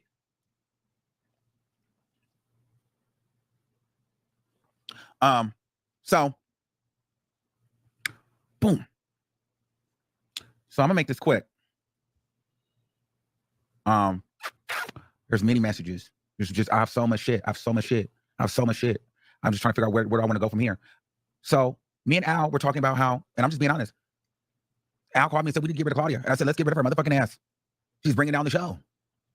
He was like, I'm going to have a meeting with Joyce, convincing me that he was going to have a meeting with Joyce to talk about the direction of the fucking show. Okay, so I don't care about this because, child, it was messy. Okay, he's explaining these messy ways. Definitely understood that.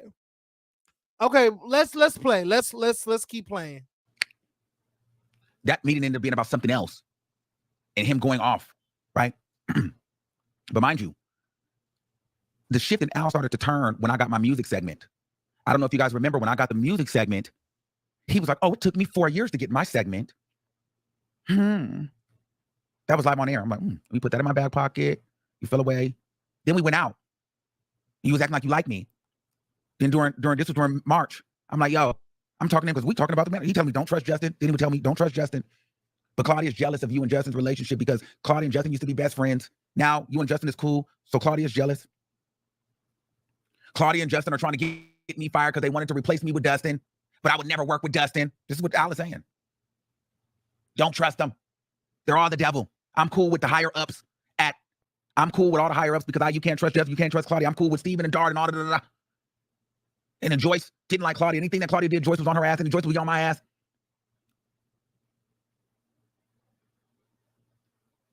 It was just a bunch of weird shit that Al would do. But I'm going to tell you why I didn't need no battery put in my back. So I'm going to show you why I didn't need no battery put in my back. Because I've been watching this interview. I appreciate you, Marcette Designs Plus. Thank you. Thank you for being a subscriber. And if you won't, I do have a membership as well. You can definitely be a part of the membership. The link is in the description below. Okay. Welcome. All right, let's keep it going, y'all. Let's keep it going. Energy change towards me. I've been seeing those fucking comments. And y'all remember this day? Let's see. Okay, yeah, so we'll see you guys tomorrow on the show. Happy St. Patrick's Day. Hey, listen, y'all know I love it. Yeah. I love him. Yeah. This is Very clear.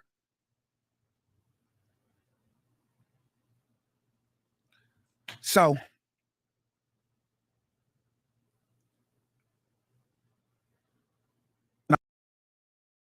Claudia, right here, this is me. I text this to Al. This is all she wants. I like the way Claudia jumps to defend black women when she's needed, even if both disagree. And I said, girl, that's all Claudia wants, is people feel like, you know. And then Al said, yep, that's the Armon I like. Exactly. She's always making excuses for women. This is in April. But the nigga was kicking with her in fucking March to get me fired. Now look. Hold on. Look. April. And I'm texting, she's a fucking joke. Claudia has said on every show in drug, I barely speak to her. And she always tries to bring it back to rape. I mean, read her for filth. Yes, black women, look, we need to get her. Girl, I'm not fake. Read it. It's crazy. Not the girls who's plotting on Claudia.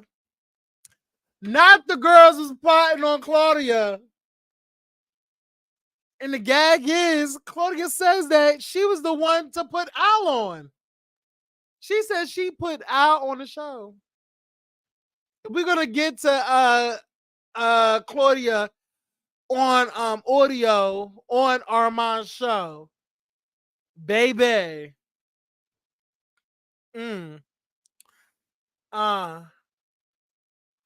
Nasty bitches. Oh, y'all girls. Y'all were tired. No shade. Honestly, no. I'm not even gonna hold y'all. Y'all know I don't like Claudia. I don't like nothing about Claudia. I said that multiple times. I've said that multiple times. I don't like Claudia. I thought Claudia was the one that wanted him there. No, Claudia said in the interview with Carlos Queen that she did not initially want him there. And Claudia comes up to explain why. Yeah, I didn't really keep up with the show too, Pink. So don't worry about that, girl. You know, I'm with you. I ain't keep up with the show either. But yeah, no shade. I don't like Claudia. Y'all know I don't like Claudia. I don't like nothing about her. I feel like Claudia does stuff for comments. You know what I'm saying? I feel like certain things that she stands for is because, it's popular to do. I think that she's very nasty. I feel like she is manipulative as well. Do I think she has some nice ways about her? Yes. But I do think she's very cunning and nasty and a cunt. That's just how I feel. I don't know her personally, but what she has shown me through interviews and also the show, even though it's an edited show, I just feel like there's nothing genuine about Claudia. I feel like everything is for show.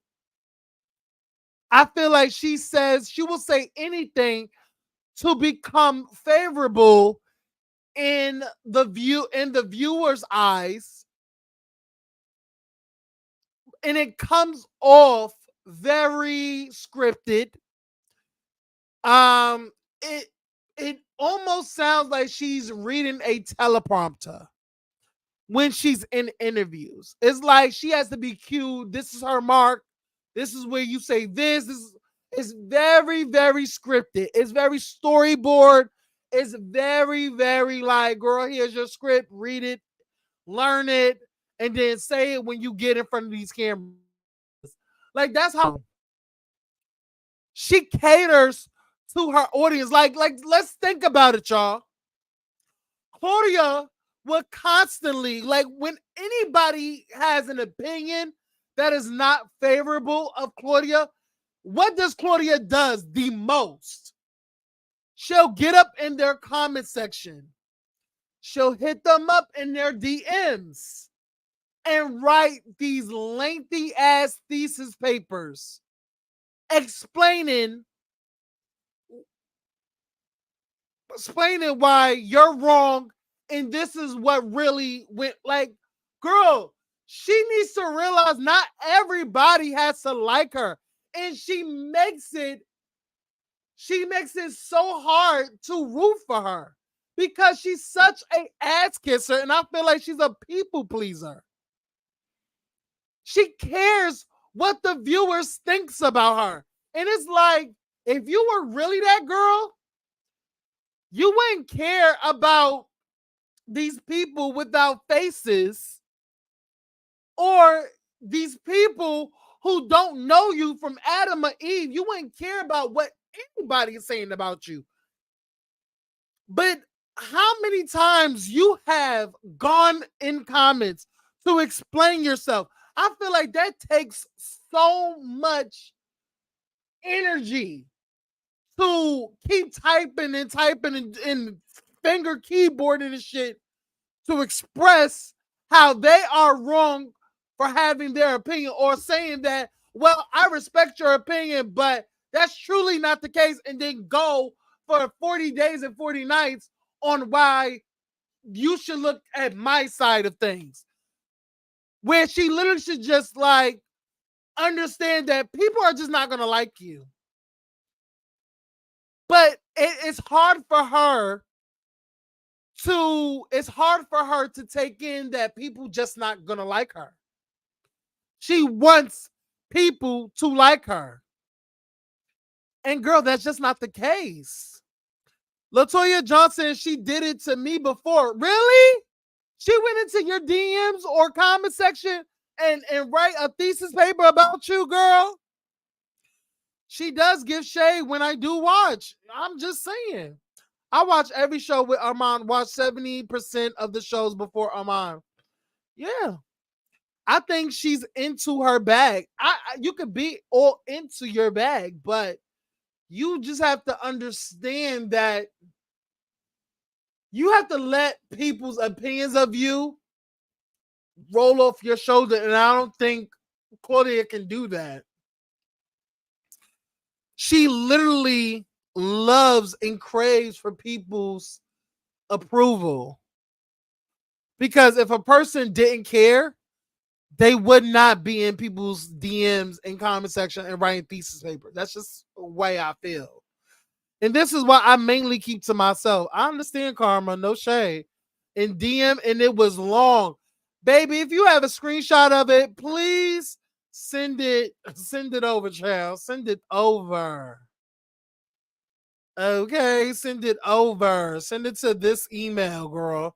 Send it to this email if you have it, girl. If you blocked her, then I would understand, because, girl, I'm not reading the shit. I don't care that much. Girl, I'm going on to sleep, honey. I'm going to sleep. Girl, I'm just saying. But anyway, let's keep it going, y'all. That's the shit I endured every day. I didn't get no fair chance. I was caught in the middle of bullshit, and I had to sit there and smile. I had no idea that I was fucking being played. But because I know the narrative is, Armon always crashes out, I'm sitting there taking it. Then I'm not even getting paid as much. Then I'm not even getting no fucking opportunities. You bitches want to run up here and make it seem like I take the show? Fuck this show.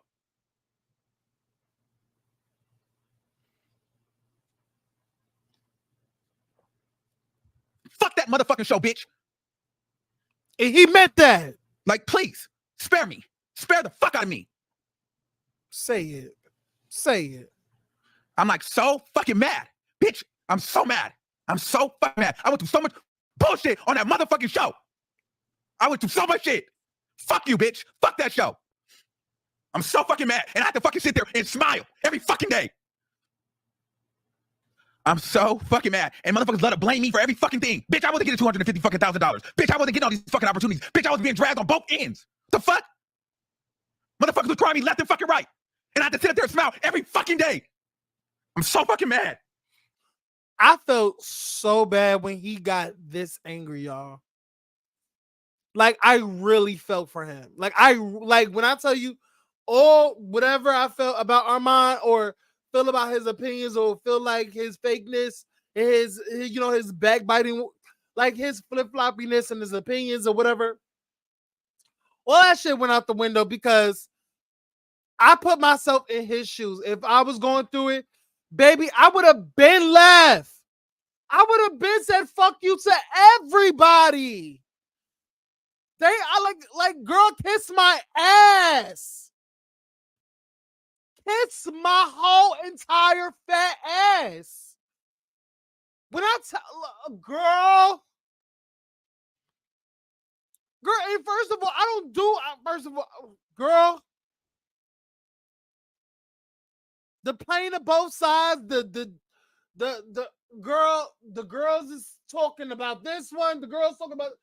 It's like pulling every direction. It was the drama, and he was in the, like, it was so, like, it was the countless things that was stacked against him. They didn't want him. Like, think about it, y'all. Put yourself in his shoes. They did not want him in the very beginning. He did not get a warm welcome. He did not get a warm welcome.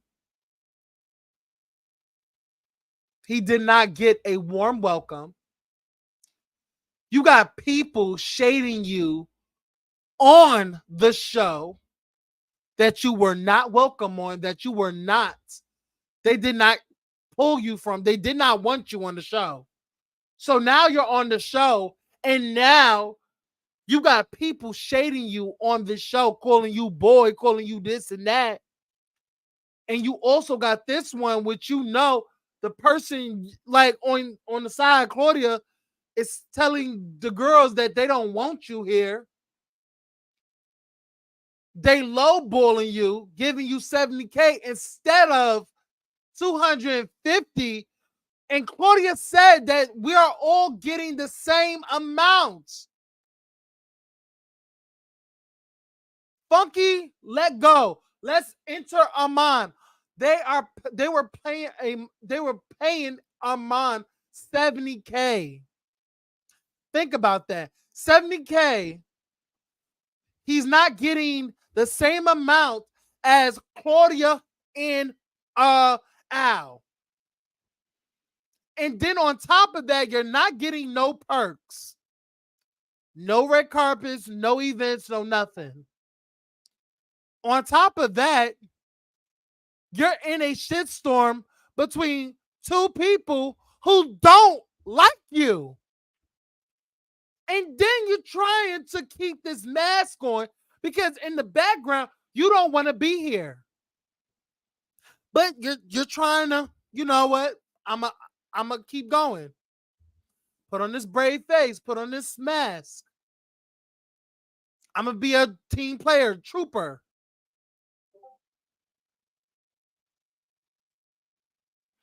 Then the bullshit starts happening. The texts, the messages, the complaints. There's so many shit that was stacked against Arman from the very beginning. Who wouldn't lash out? Who wouldn't want to punch somebody in a motherfucking face? When I tell you I wanted to hug Arman, I wanted to hug him and tell him, baby, let's go get a drink. Get your ass up. Let's go get a drink. Let's get some weed. And if you want some cocaine, girl, we're going to get you some cocaine. I don't know where to get it, but girl, you probably got some people. Go get your fix, girl. Go get your fix. I don't judge you. I'm not going to partake in it myself. I'm not going to partake in it, But you do what you want to do, booka book. But I'm gonna get this weed though. And child, if you want some mushrooms, girl, we can get you some mushrooms because, girl, I love me some mushrooms, girl. I crush some motherfuckers up and make some shroom tea, girl. Mushrooms and weed, girl. We can have a trip.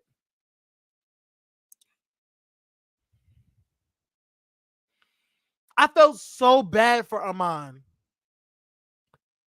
And I really sat here, was like, wow, this, and this all happened. And then on top of that, everybody is literally blaming you for the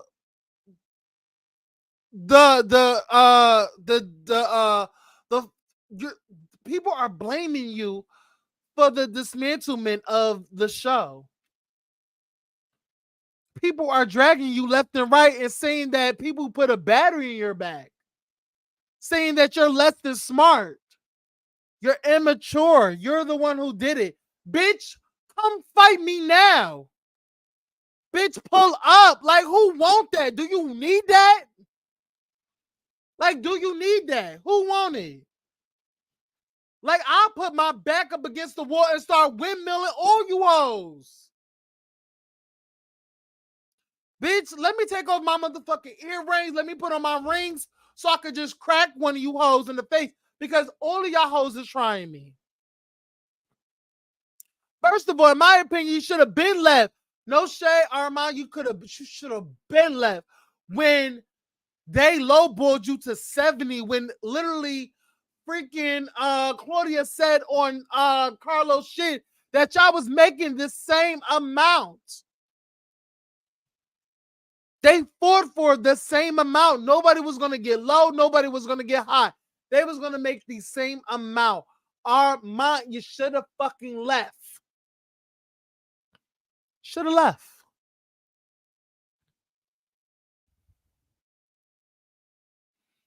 But I don't know what the you know what I'm saying? Because you and Claudia didn't have that relationship until later on. I bet you she didn't tell you that you was gonna get lowballed. Cause she didn't want you there in the first place. I felt so freaking bad for him. I was like, girl, all that shit that I feel about Amar, feelings aside, how can you not feel for this? Feel for him. Him and his motherfucking white tips. Girl, I felt so bad. And I'm glad he got it off his chest. I don't think Tasha even got him this mad. The thing is, Pink, Tasha started this motherfucking blame Arman. Arman don't have a mind of his own. He is a puppet. People are putting a battery in his back. To have people, including myself, feel the same way because we don't know shit. We putting two and two together. I'm like, Tasha makes sense. Damn, you wasn't there for that long. In our eyes, I'm sure that's what he wanted to do, but he wanted to try something different. He said he knew that people was going to be like, there he go, blowing up again. He really tried to high road. And look, yeah. It got nothing but played and blamed. Yeah. I was happy for him. I thought it would be better. He'd be better off with his own shit. I feel like that too. Al and Funky got into it plenty of times on the show. How can he say he didn't see Al Diva's ways? I think he saw it, he peeped it, but he put on a brave face for, the live and the show and stuff. He put on a brave face. I gotta catch a replay, not the white tips. Yeah, it's crazy. All right, let's also and do what the fuck she needed to do because she was scared of fucking Al. And so when the HR got caught, HR did not want to fucking finish the investigation, so they said, fuck the show. They didn't want to do their fucking job. Not HR said, you know what, y'all hoes, first of all, honestly, let me kick it to y'all, cuz first of all, the fact that there was an HR investigation. First of all three of y'all hoes are at home in the comfort of your own homes. Okay. Y'all all are at home in the comfort of your space, of your own space. Okay. Putting up your equipment to film the show. How the fuck is there any HR investigation when y'all literally at home? I bet you the HR people or who were investigating looked at each other like, what the fuck are we investigating? These hoes are at home. They're not in a workplace. Like this is y'all bitches are not in a studio. Y'all at home. I bet you y'all, they literally looked at each other. What the fuck are we investigating? Like, really? Why the fuck are we? Like, girl, shut this shit down. Let's go. Like, pack this shit up. You know what? We're done. We're done. We don't care. Y'all hoes are at home. Figure this the fuck out.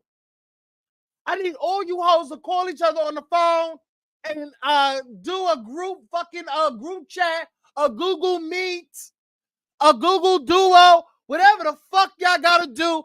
Y'all better get it the fuck together. Because all you hoes are not in the office. Y'all are at home. Y'all are at home.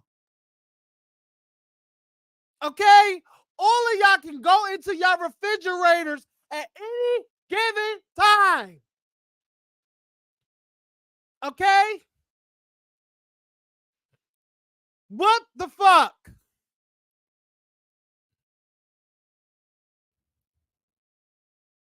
Courtney, pack up the shit. David, get the equipment. Pack up the shit. Let's go. Let's go. We ain't got time for this shit. We get paid by the hour. Let's go. I ain't got time for the shit. I gotta pick up little Katie from soccer practice. Okay? She's doing fucking horrible at soccer practice. She's gonna be upset because she lost another game. And I got tired. I'm about sick and tired of her motherfucking attitude. I gotta go pick up my daughter. My bitch of a daughter. I can't stand her. Little Katie's getting on her nerves. You know what I'm saying, y'all? Yeah. What the fuck? They're their own damn HR. I think they forgot for real. And y'all laughing. Like, what the fuck? Y'all laugh at HR. Like, what? HR what? Like, the fuck out of here. When I tell you this part really fucking cracked me up, y'all. Because I'm like, HR, like, of course they're gonna fucking like go home. Like, fuck this shit. Y'all literally are at your homes in the comfort of your own space. Why the fuck are HR investigators gotta come to this bullshit? Investigate what? Investigate where? Problems where? This is stupid as shit. Girl, move around. Call each other and cuss each other out like real people and get the fuck over and get that bag. Chaboo. But yeah, y'all, that was funny. That was funny. That was funny to me. That was funny to me. All right, let's keep it going, y'all. Let's keep it going. That's what happened. First to fucking go, that nothing first, and then if I did want to do a red carpet, I had to pay for it out of my pocket, and I was barely getting money. And girl, yes, Yo, he spilled some tea. They was like, listen, if you want red carpet or events, you got to pay it out of pocket. Bitch, I would have flipped my own table and said, fuck you hoes. First of all, when they doing their live show, I would have looked at the camera and said, and pointed my middle finger to the camera, fuck all y'all. I'm out. And then shut my camera off. Girl, boo. Let's get to the fact that when Claudia got on the call, let's get to that. I really want to get to that.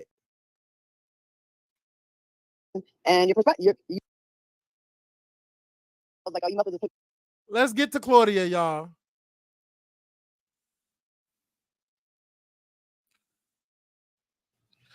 I'm gonna call her. Hold on, let me see if I can call her on here.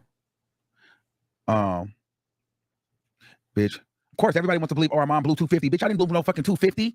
You fucking stupid. No, I didn't. But I had to let y'all run with that because I'm like, girl, whatever. But bitch, I just couldn't take it no more. I was like, I cannot continue to let this lie go that I fucking blew 250. Hold on, let me see if I can call her.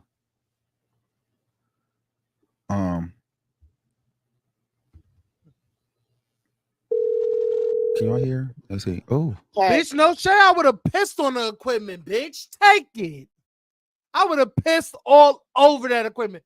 First of all, I would have took it in my child. I'm gonna go, child. Let me not incriminate myself, child. Hey, girl, I didn't got emotion. I done broke down on here and cried a little bit. Shit. I know. Wait, this old or you're not on right now? I'm watching. I'm on. We on. I'm calling you right now. You're on the air. You should be. Yeah, I was at the Universal Soul Circus, so I was we was doing some voter registration stuff, and I was like trying to like read the comments. They was mad at me. It was like fighting a snake. So I was like, oh, you must have just took it through the whole timeline. Yes. Okay, I'll watch it right now. Yeah, you can bring me out if you want to, whatever you want. You're on. You're on already. I think they can hear you. Can y'all hear her? Shit. Oh, what's up, everybody? Sure. They can hear you. Yeah. Hey guys.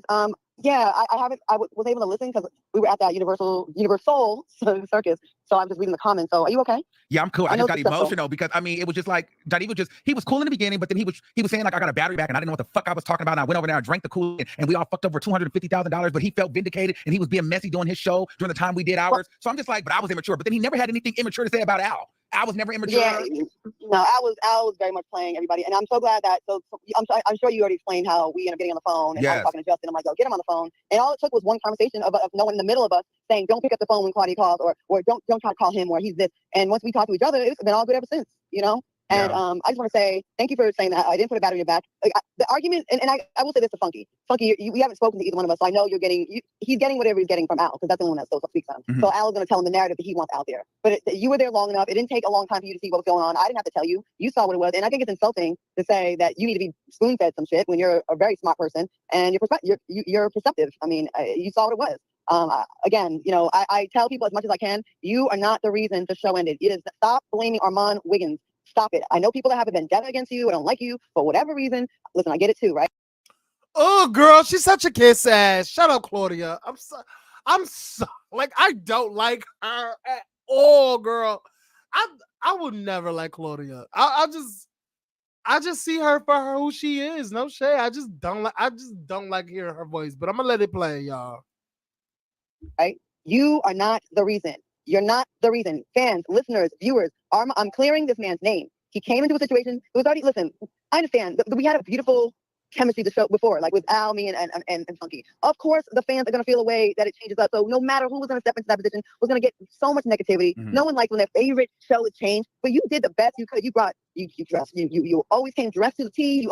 You contributed to the story. I contribute to the stories every single day for 5 years. I've always sent stories, and you came in on day one. I remember the group chat. I was like, okay, and I got to see and got to learn you for myself. Like with people that do call me, tell me about you, and I get that too. And I'm empowering as an adult. I choose to judge people, or not judge, assess based on what I know of them, and I fuck with you. So I think that I feel the same way, because out of everybody, you're never been so narcissistic to where you felt like I don't have to apologize or I can't try to right my wrongs. And one thing that we did do, we said, girl, we both talk shit. So we got through that privately together. It was like, listen, we did what we did, but ever since that day moving forward, like you try to put me on the stuff, you communicate, like, I mean, you know the vibe, you already know. So it's like, and I just cannot ever be in a space where I let somebody down talk you, because you have not only just talked about it, like you've shown me a loyalty when you fuck with me. So like, I just can't, I can't let anybody play with you around me, because you don't lie. You don't lie. You have not lied. And I usually will have a receipt. I will say I'm going to address some of the people in your chat. Dean Exotic Jock said Claudia admitted. Child, that's not true. She do lie. She do lie. She do. She do. She's not truthful. She's not a truthful bitch. She's not a truthful bitch. No shade. She's a liar. She does lie. She does. No shade. See, I'm the same here. I only saw clips when it viral, but I swear Dineva was there. He had flied out to film, so things might have changed. It was already way out. I told you Claudia fake as fuck. She's been fake as fuck. I just say it publicly. You didn't like Armon at first, and I will believe it all. Okay, before Armon got on the show, I used to watch Armon on the low, and I used to send him messages before we even started working together. Is that not true? Yes, it's true. But I used to hit you for advice and all kind of shit. Yes, so we did chat. Now, when I didn't like the process of how you brought on, I felt disrespected. So yes, I did have an issue with him at first. And the first week, I felt like it was Al and Armon ganging up on me, and I was talking about my sexual abuse, and Al had this weird laughter, and then you ended up apologizing for. It's the kid shit. Like I thought Armon and Al was ganging up on me and just making fun of me.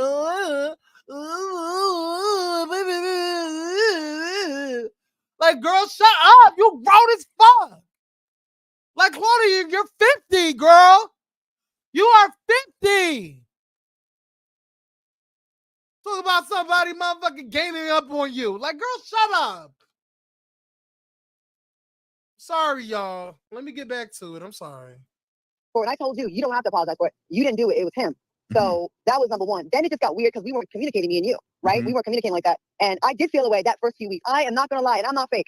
I did not. You didn't fuck with me. I didn't fuck with you. And it's weird because we started off cool with each other before the show. But through the process of how things were down, it caused some issues, right? But it grew with interference. I'm going to say interference and puppeteering, puppet mastering. And then it made a deeper wedge where one day I felt the chemistry was weird. I was like, let me just call him. And you didn't pick up the phone. I didn't know that you were told, don't call Claudia, don't pick up the phone because she's miserable and she records all your phone calls. I'm like, what? I do not record phone calls. You know what I recorded? And he don't want this to come out. The work Zoom calls that are recorded calls. That's the only thing I recorded. And we have all those fucking recordings. So I did, or how about the time that he threw the show? Why no one talks about that? Where he threw the fucking show. And let's be clear, we didn't even know that. I didn't know that we couldn't say Lunel's name. I mean, we couldn't say Star Jones with the Lunel. No, I was never told that because I never knew that. I don't know where that story came from. That you guys know there was a secret. Nah, I never was told that. I was never told that. I've been there since day one. I was never told that we can't, say her name. I didn't know that. But the gag is, I saw some clips where they have talked about Star Jones before. They made a funny many times. So yeah, I remember seeing those clips. So yeah, that was just a new thing for Al to bring up so he can fake be mad about it just to get Claudia and Armon off. Or Armon off the show. Like, he did not. He just wanted to complain because he did not like either one of them. So that's what it was. So that's bullshit. And as far as your roast ending the show, let me be very clear when I say this. We all do birthday roast. When it was Armon's birthday, Al refused to participate. He was but it wasn't because he was being nice to him. That's his way of being like, I ain't giving you that. And that's what he did. He didn't participate. He did not participate in your birthday roast. And you was like, damn, like you was ready for it. So the birthday roast came when tensions were already crazy. Hey, at that point, it is what it fucking was. And you even asked Joyce if you could, if she wanted to hear your roast. And listen, I have not heard your show tonight because I just got out of the festival, the Solo Circus. So I don't know if you covered this or not. So I did. People can say, okay, I think I forgot. But yeah, I asked Joyce. Go ahead, you can tell it. Yeah, you asked Joyce. You said, do you want to hear my roast? He said, no, I'm sure it's fine. And I think, did she tell you not to say Star then? Or she said, just don't say Star. She said, just no Star Jones. And then you didn't. So I didn't know what we briefly was like, okay, we're going to come with it tonight. But we didn't I didn't see his roast. I didn't give him any information for his roast. He didn't give me information for my roast. Only thing me and you talked about was who was going to go first, me or you. And you was like, you go first. I was like, all right, cool. All right. Because I was like, mine was kind of soft on him. Because me and him, his relationship was already so tumultuous and so tricky. Like when you or Funky says a joke to him, it's one thing. But when a woman does it with him or me, it seems like he gets a different kind of Can you please, because I posted the text messages, can you just please talk about the NAACP or the Impact Award? What award show was that? Where you were out here? The Image Awards, right? You were here, and then you seen him with me, but he told me that because I was like, oh, he said that you sent him a message at 5 o'clock in the morning and was like, okay, what happened?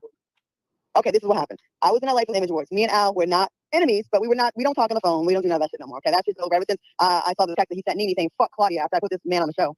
That's why we had our issues because he put a text. He got busted. Well, he and after we covered Nene on the show, she got upset about something, even though Al had no issue with what I said. He was not mean. It was just fine. It was just us reporting. And I guess she got upset. So in his effort to maintain that friendship so we can still get invited to parties, I guess, he was trying to make her feel better. So he was like, fuck Claudia Jordan. Well, she screenshotted that shit and sent it back to him. I think he got scared, like, oh shit, she's going to send it to Claudia. So he had to confess. Okay, that's way back. So now y'all know. Now y'all know. That started. So if y'all think. So did y'all hear that, or do I need to slow it down a little bit? Let's go back and let me put it on normal, because she literally explained what the origin was, but what set it off between Al and Claudia. And girl, honestly, I was not surprised. So the fact that he sent Nene saying "fuck Claudia" after I put this man on the show, yes, that's why we had our issues, because he put a text. He got busted. Well, and after we covered Nene on the show, she got upset about something, even though Al had no issue with what I said. He was not mean. It was just fine. It was just us reporting. And I guess she got upset. So in his effort to maintain that friendship so we can still get invited to parties, I guess, he was trying to make her feel better. So he was like, fuck Claudia Jordan. Well, she screenshotted that shit and sent it back to him. I think he got scared, like, oh shit, she's going to send it to Claudia. So he had to confess. Okay, that's way back. So now y'all know. Now y'all know. That started. So if y'all think I was shady. So y'all can tell right there it was shady. You see what she said? This is the thing with Claudia. You mad when somebody shades you, but you constantly throw shade at people. Why did you have to say so he can still go to parties? Like him and Nene's friendship is for perks. It's like a perk friendship. Like the only reason why he's friends with Nene is to get perks and be invited to events and shit. Do you see those underhanded jabs and shit? Like, it's shit like that Claudia would do. And the thing is, I feel like people got so tired of Claudia constantly coming for Nene, and it be so unwarranted. Like, when I tell you, Nene, and I think I expressed this on when I did that interview, when I did that live reaction to the interview with Claudia and Carlos King, I felt like and I said this multiple times, I feel like even giving the opportunity to Al Reynolds, knowing damn well he and Nene were boom coom girlfriends, friends. That man was in her wedding, was her now deceased husband's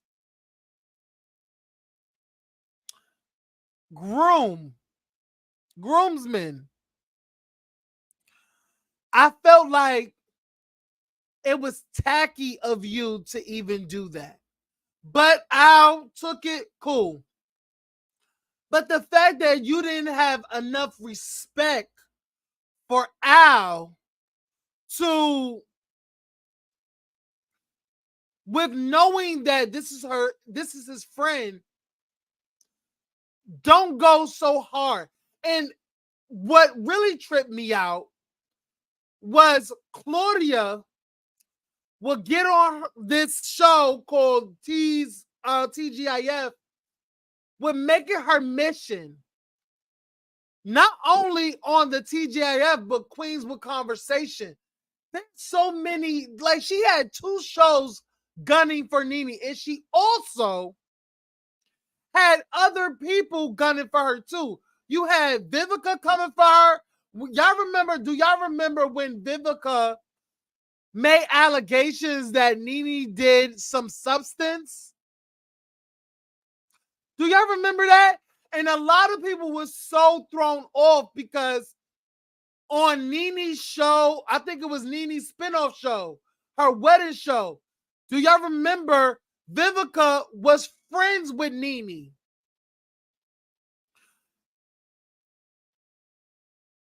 Nene did an interview expressing how thrown off she was by Vivica even saying that.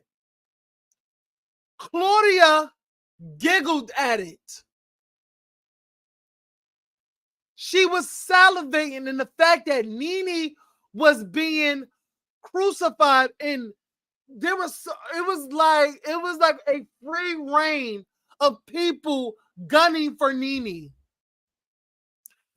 It was so disgusting because every single time they did a show, there was something about Nene. And it was always comments like she always tried to diminish Nene's character. It's always like, oh, I can understand you, but what you did this. She always will refer back to Real Housewives shows. And it's like, girl, you haven't been a housewife in so many long. Why are you still going back there? We're living in the present now. Like, she will always have something negative to say about Nene Leakes. And it really felt uncomfortable for the viewers because it's like, girl, why do you keep having this woman's name in your mouth? Knowing damn well you're going to be biased. You don't like her. You have a certain bias where you need to stop speaking on this woman. Like, you clearly don't like her.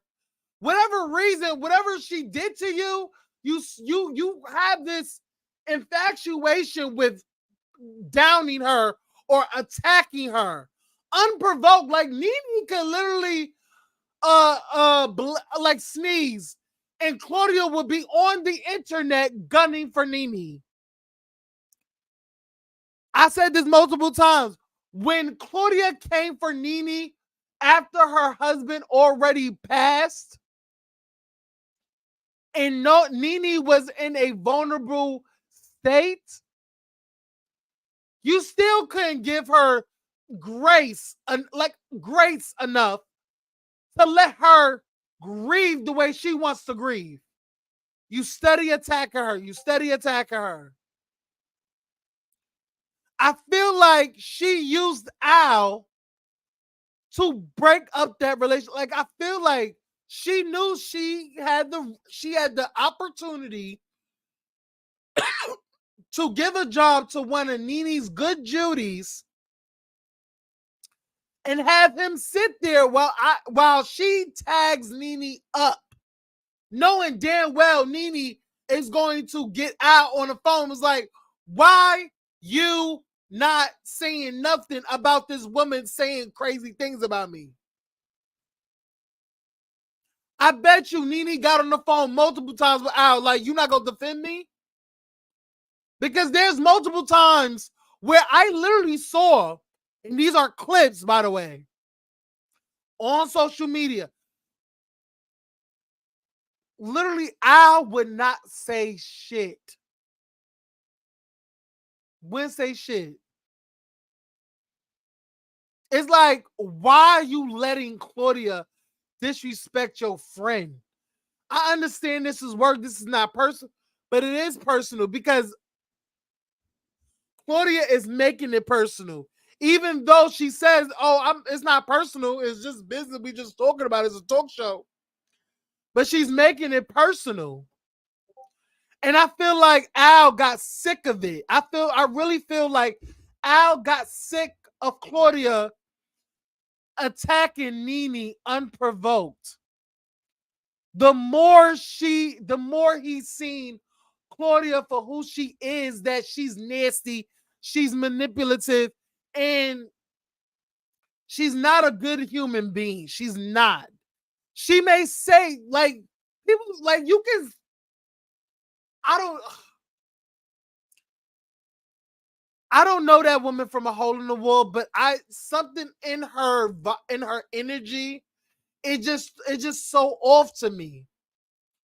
It's like she got two faces. And you know what? That face that's in the back is her real face. She is backbiting. She's nasty. I don't know that woman from a hole, but it's just something in my sixth sense. Tells me that she's not a good person. She's not. You made Al feel so uncomfortable every time you spoke about Nene.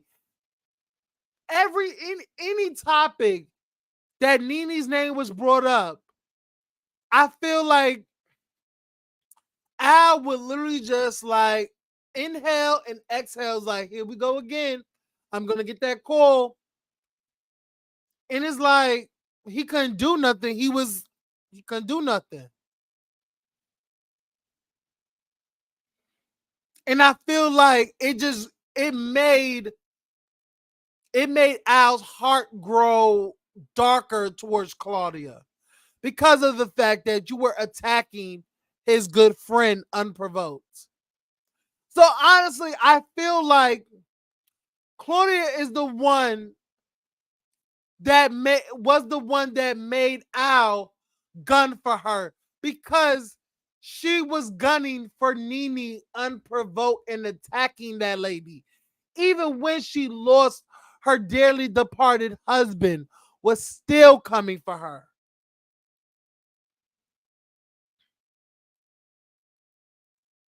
Did anybody think yes, I clocked it a long time ago, Pookie.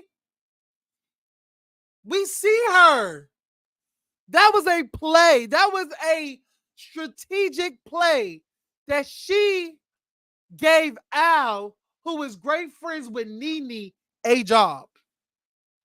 Now I could talk about her all I want, and that this person is not going to do nothing because I gave her a job.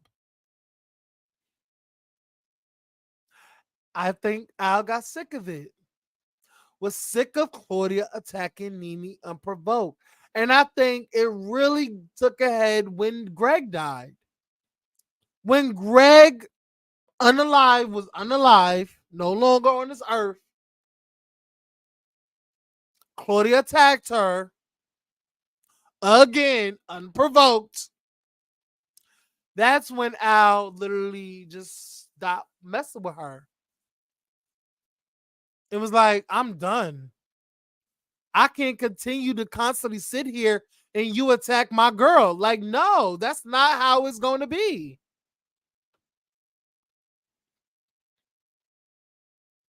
Claudia, you made you and Al's relationship this way by even involving him.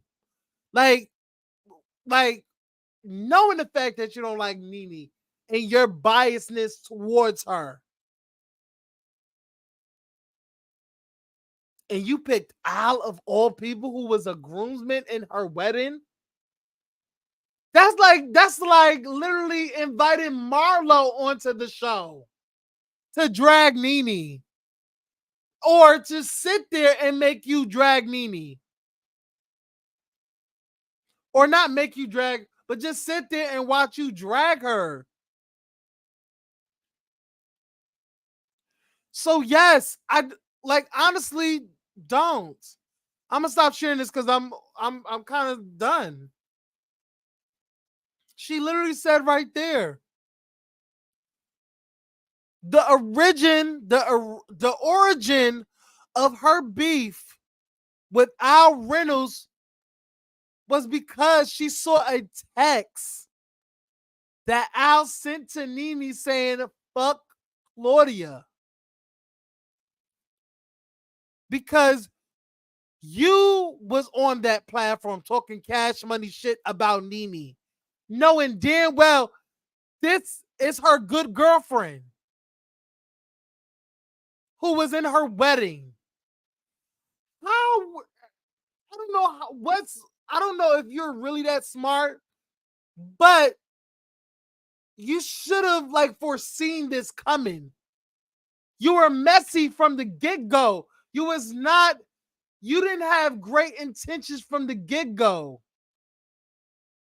You wanted somebody who was attached to Nene, like truly, truly linked with her, to be on that show with you. It was strategic.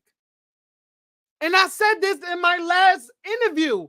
Her choosing her choosing Al and her choosing Funky Dineva was strategic. I said this in my last not my last video, but the video with Carlos King and Claudia Jordan. It was very strategic of Claudia to not only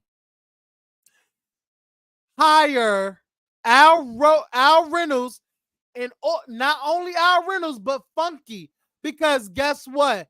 Funky was the one to drag Nini's. Yeah, and do y'all remember the recession? Do y'all remember? Y'all remember that? It was very strategic of Claudia to hire both of these people for different reasons. Funky for dragging Nini's recession, because the recession is literally TGIF. It's literally TGIF. Funky literally did a video dragging the fuck out of Nini. That drag went everywhere. That drag went viral. Because people agreed with Funky's. I didn't like the fact that Funky did that. But that's his channel. He could do what he wants. So you hire somebody that just literally went viral for dragging Nene Leakes.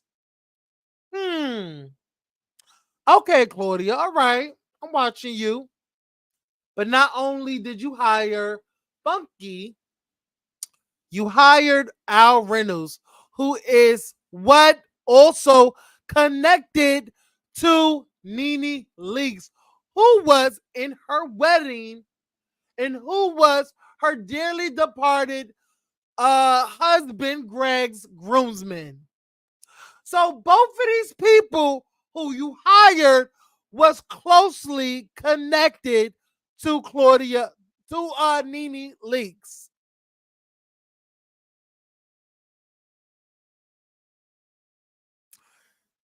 The shit was doomed from the very beginning. Can y'all hear me? Can y'all still hear me? Can y'all still hear me? I want y'all to put a thumbs up. Can y'all still hear me? Hey, C.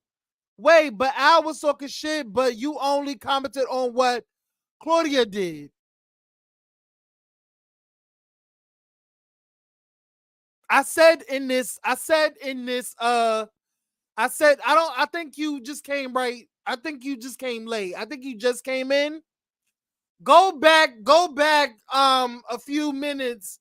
Like watch it from the beginning to the end. I did talk about Al. So see, I feel like you just came in and it's okay. All right, it's okay. But literally, Claudia just told y'all. It was strategic from the very beginning. This beef with her and Al was about Nene Leakes. It all stemmed from Nene Leakes. Hey, Lonnie. Hey, Lonnie, what's going on? And I rest my case.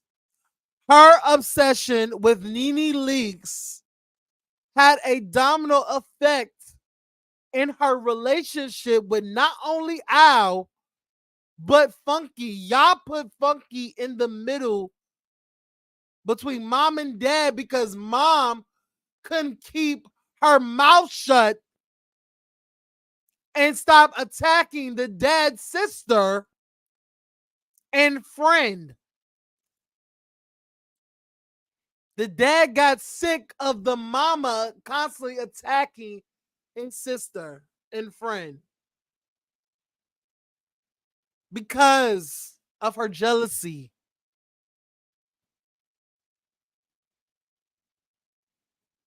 Do y'all not see that domino effect? Do y'all not see? Do y'all not see? Put a thumb in the chat if y'all can hear me. Can anybody put a thumb in the chat? Can y'all hear me? I need thumbs up. I need thumbs up. Can everybody hear me? Because y'all not saying in the chat and y'all not putting thumbs up. Can y'all hear me? Oh, y'all can hear me? Okay, good, good, good. All right. I need thumbs up, chat. I need thumbs up because I don't know. But yeah, y'all, that's what I have. I'm ecstatic that he got it off his chest. Thank you, Lonnie. Thank you, Pink. I'm glad Arman got it off his chest. I'm glad he felt better. I do feel sorry that he was put in the middle of this and he didn't like his introduction to that side was just not favorable in his which is not favorable to him. And I think I just really feel like he just got dealt a horrible hand. He got dealt a horrible hand in this situation. I feel like it was nobody's fault but Claudia and Al.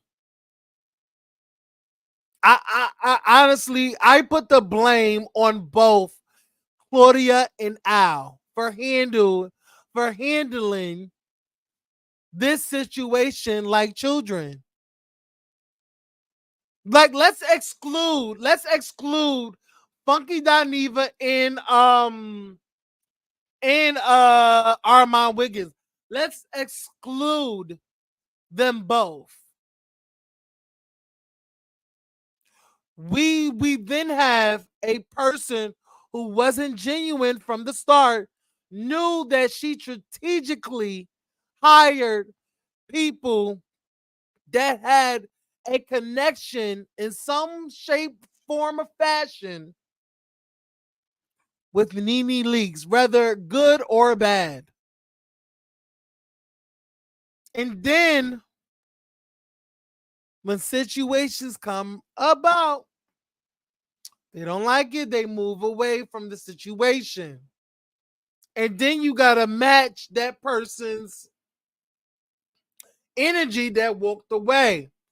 Who is the next best thing that can carry that torch that Funky carried? Let's get Arman Wiggins, who is very sharp with the tongue, very opinionated, very this, very that. And let's get him. We have to be honest here. Arman is not to blame. Funky Dineva is not to blame. Who is to blame for this situation overall is Claudia and Al Roker, Al Reynolds. Just like Pookie said, you never win when you play dirty. Them two are clearly at fault because I feel like they weren't honest with each other. They were not honest with each other. It was literally a lot of quietness. It was a lot of chit chatter behind each other's backs. It was just a whole lot of. And, you know, there's no show. I don't know what they're going to do next. But yeah, that's all for this video. Honestly, you know, I feel like Arman is not gonna miss nothing. Trust me. He's still doing his content. Shout out to Arman video for being over 120K. that really does it up. Shout out to Funky Dineva for her great interview with Carlos King. Shout out to everybody involved. Claudia,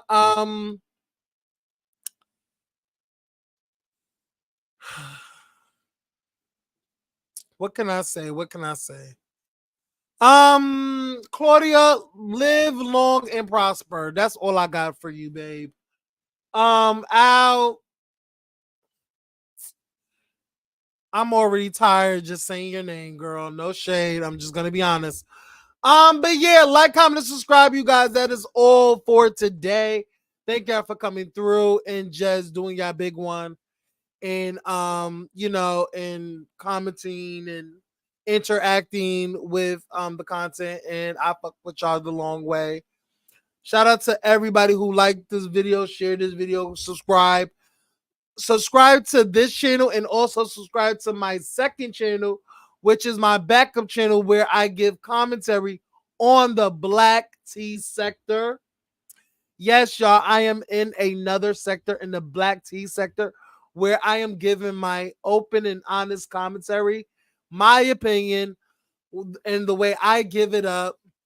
Girl, do I need to get the girls? No, let me get the girls. Let me get the girls. Give me 1 second, y'all. Because what, like, you girls is going to put some respect on my name. Okay, give me 1 second, y'all. Let me let y'all know something. Okay. Y'all better follow this. Y'all better follow this channel. Yes, y'all. This is my channel. And y'all can already see some of the content on there that I'm constantly doing. You know what I'm saying? Yes, y'all. Yes, y'all. Yes, yes, y'all. So get into it. Yes, I am over there at the black tea sector. It's Wild Thoughts. I'm definitely gonna do a rebrand because I've been, I'm definitely gonna do a rebrand. Probably not now, but yeah. Do y'all big one or whatever? Yeah. Hit that subscribe button. Yes, y'all. So go subscribe. Hit that subscribe button, hit that like button, watch the content that I have for you guys. It's a whole lot of okay. In this sector, I have done 20 videos. Look at the content, girls. Look at the content. Been doing it up, Chad. Been doing it up. So yeah, let me get off this. Let me stop sharing. I want everybody to have a good night, good rest, and have a blessed Friday. Okay.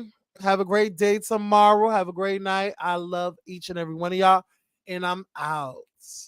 Like, comment, and subscribe. Follow all of my social medias in the description below. Get your memberships.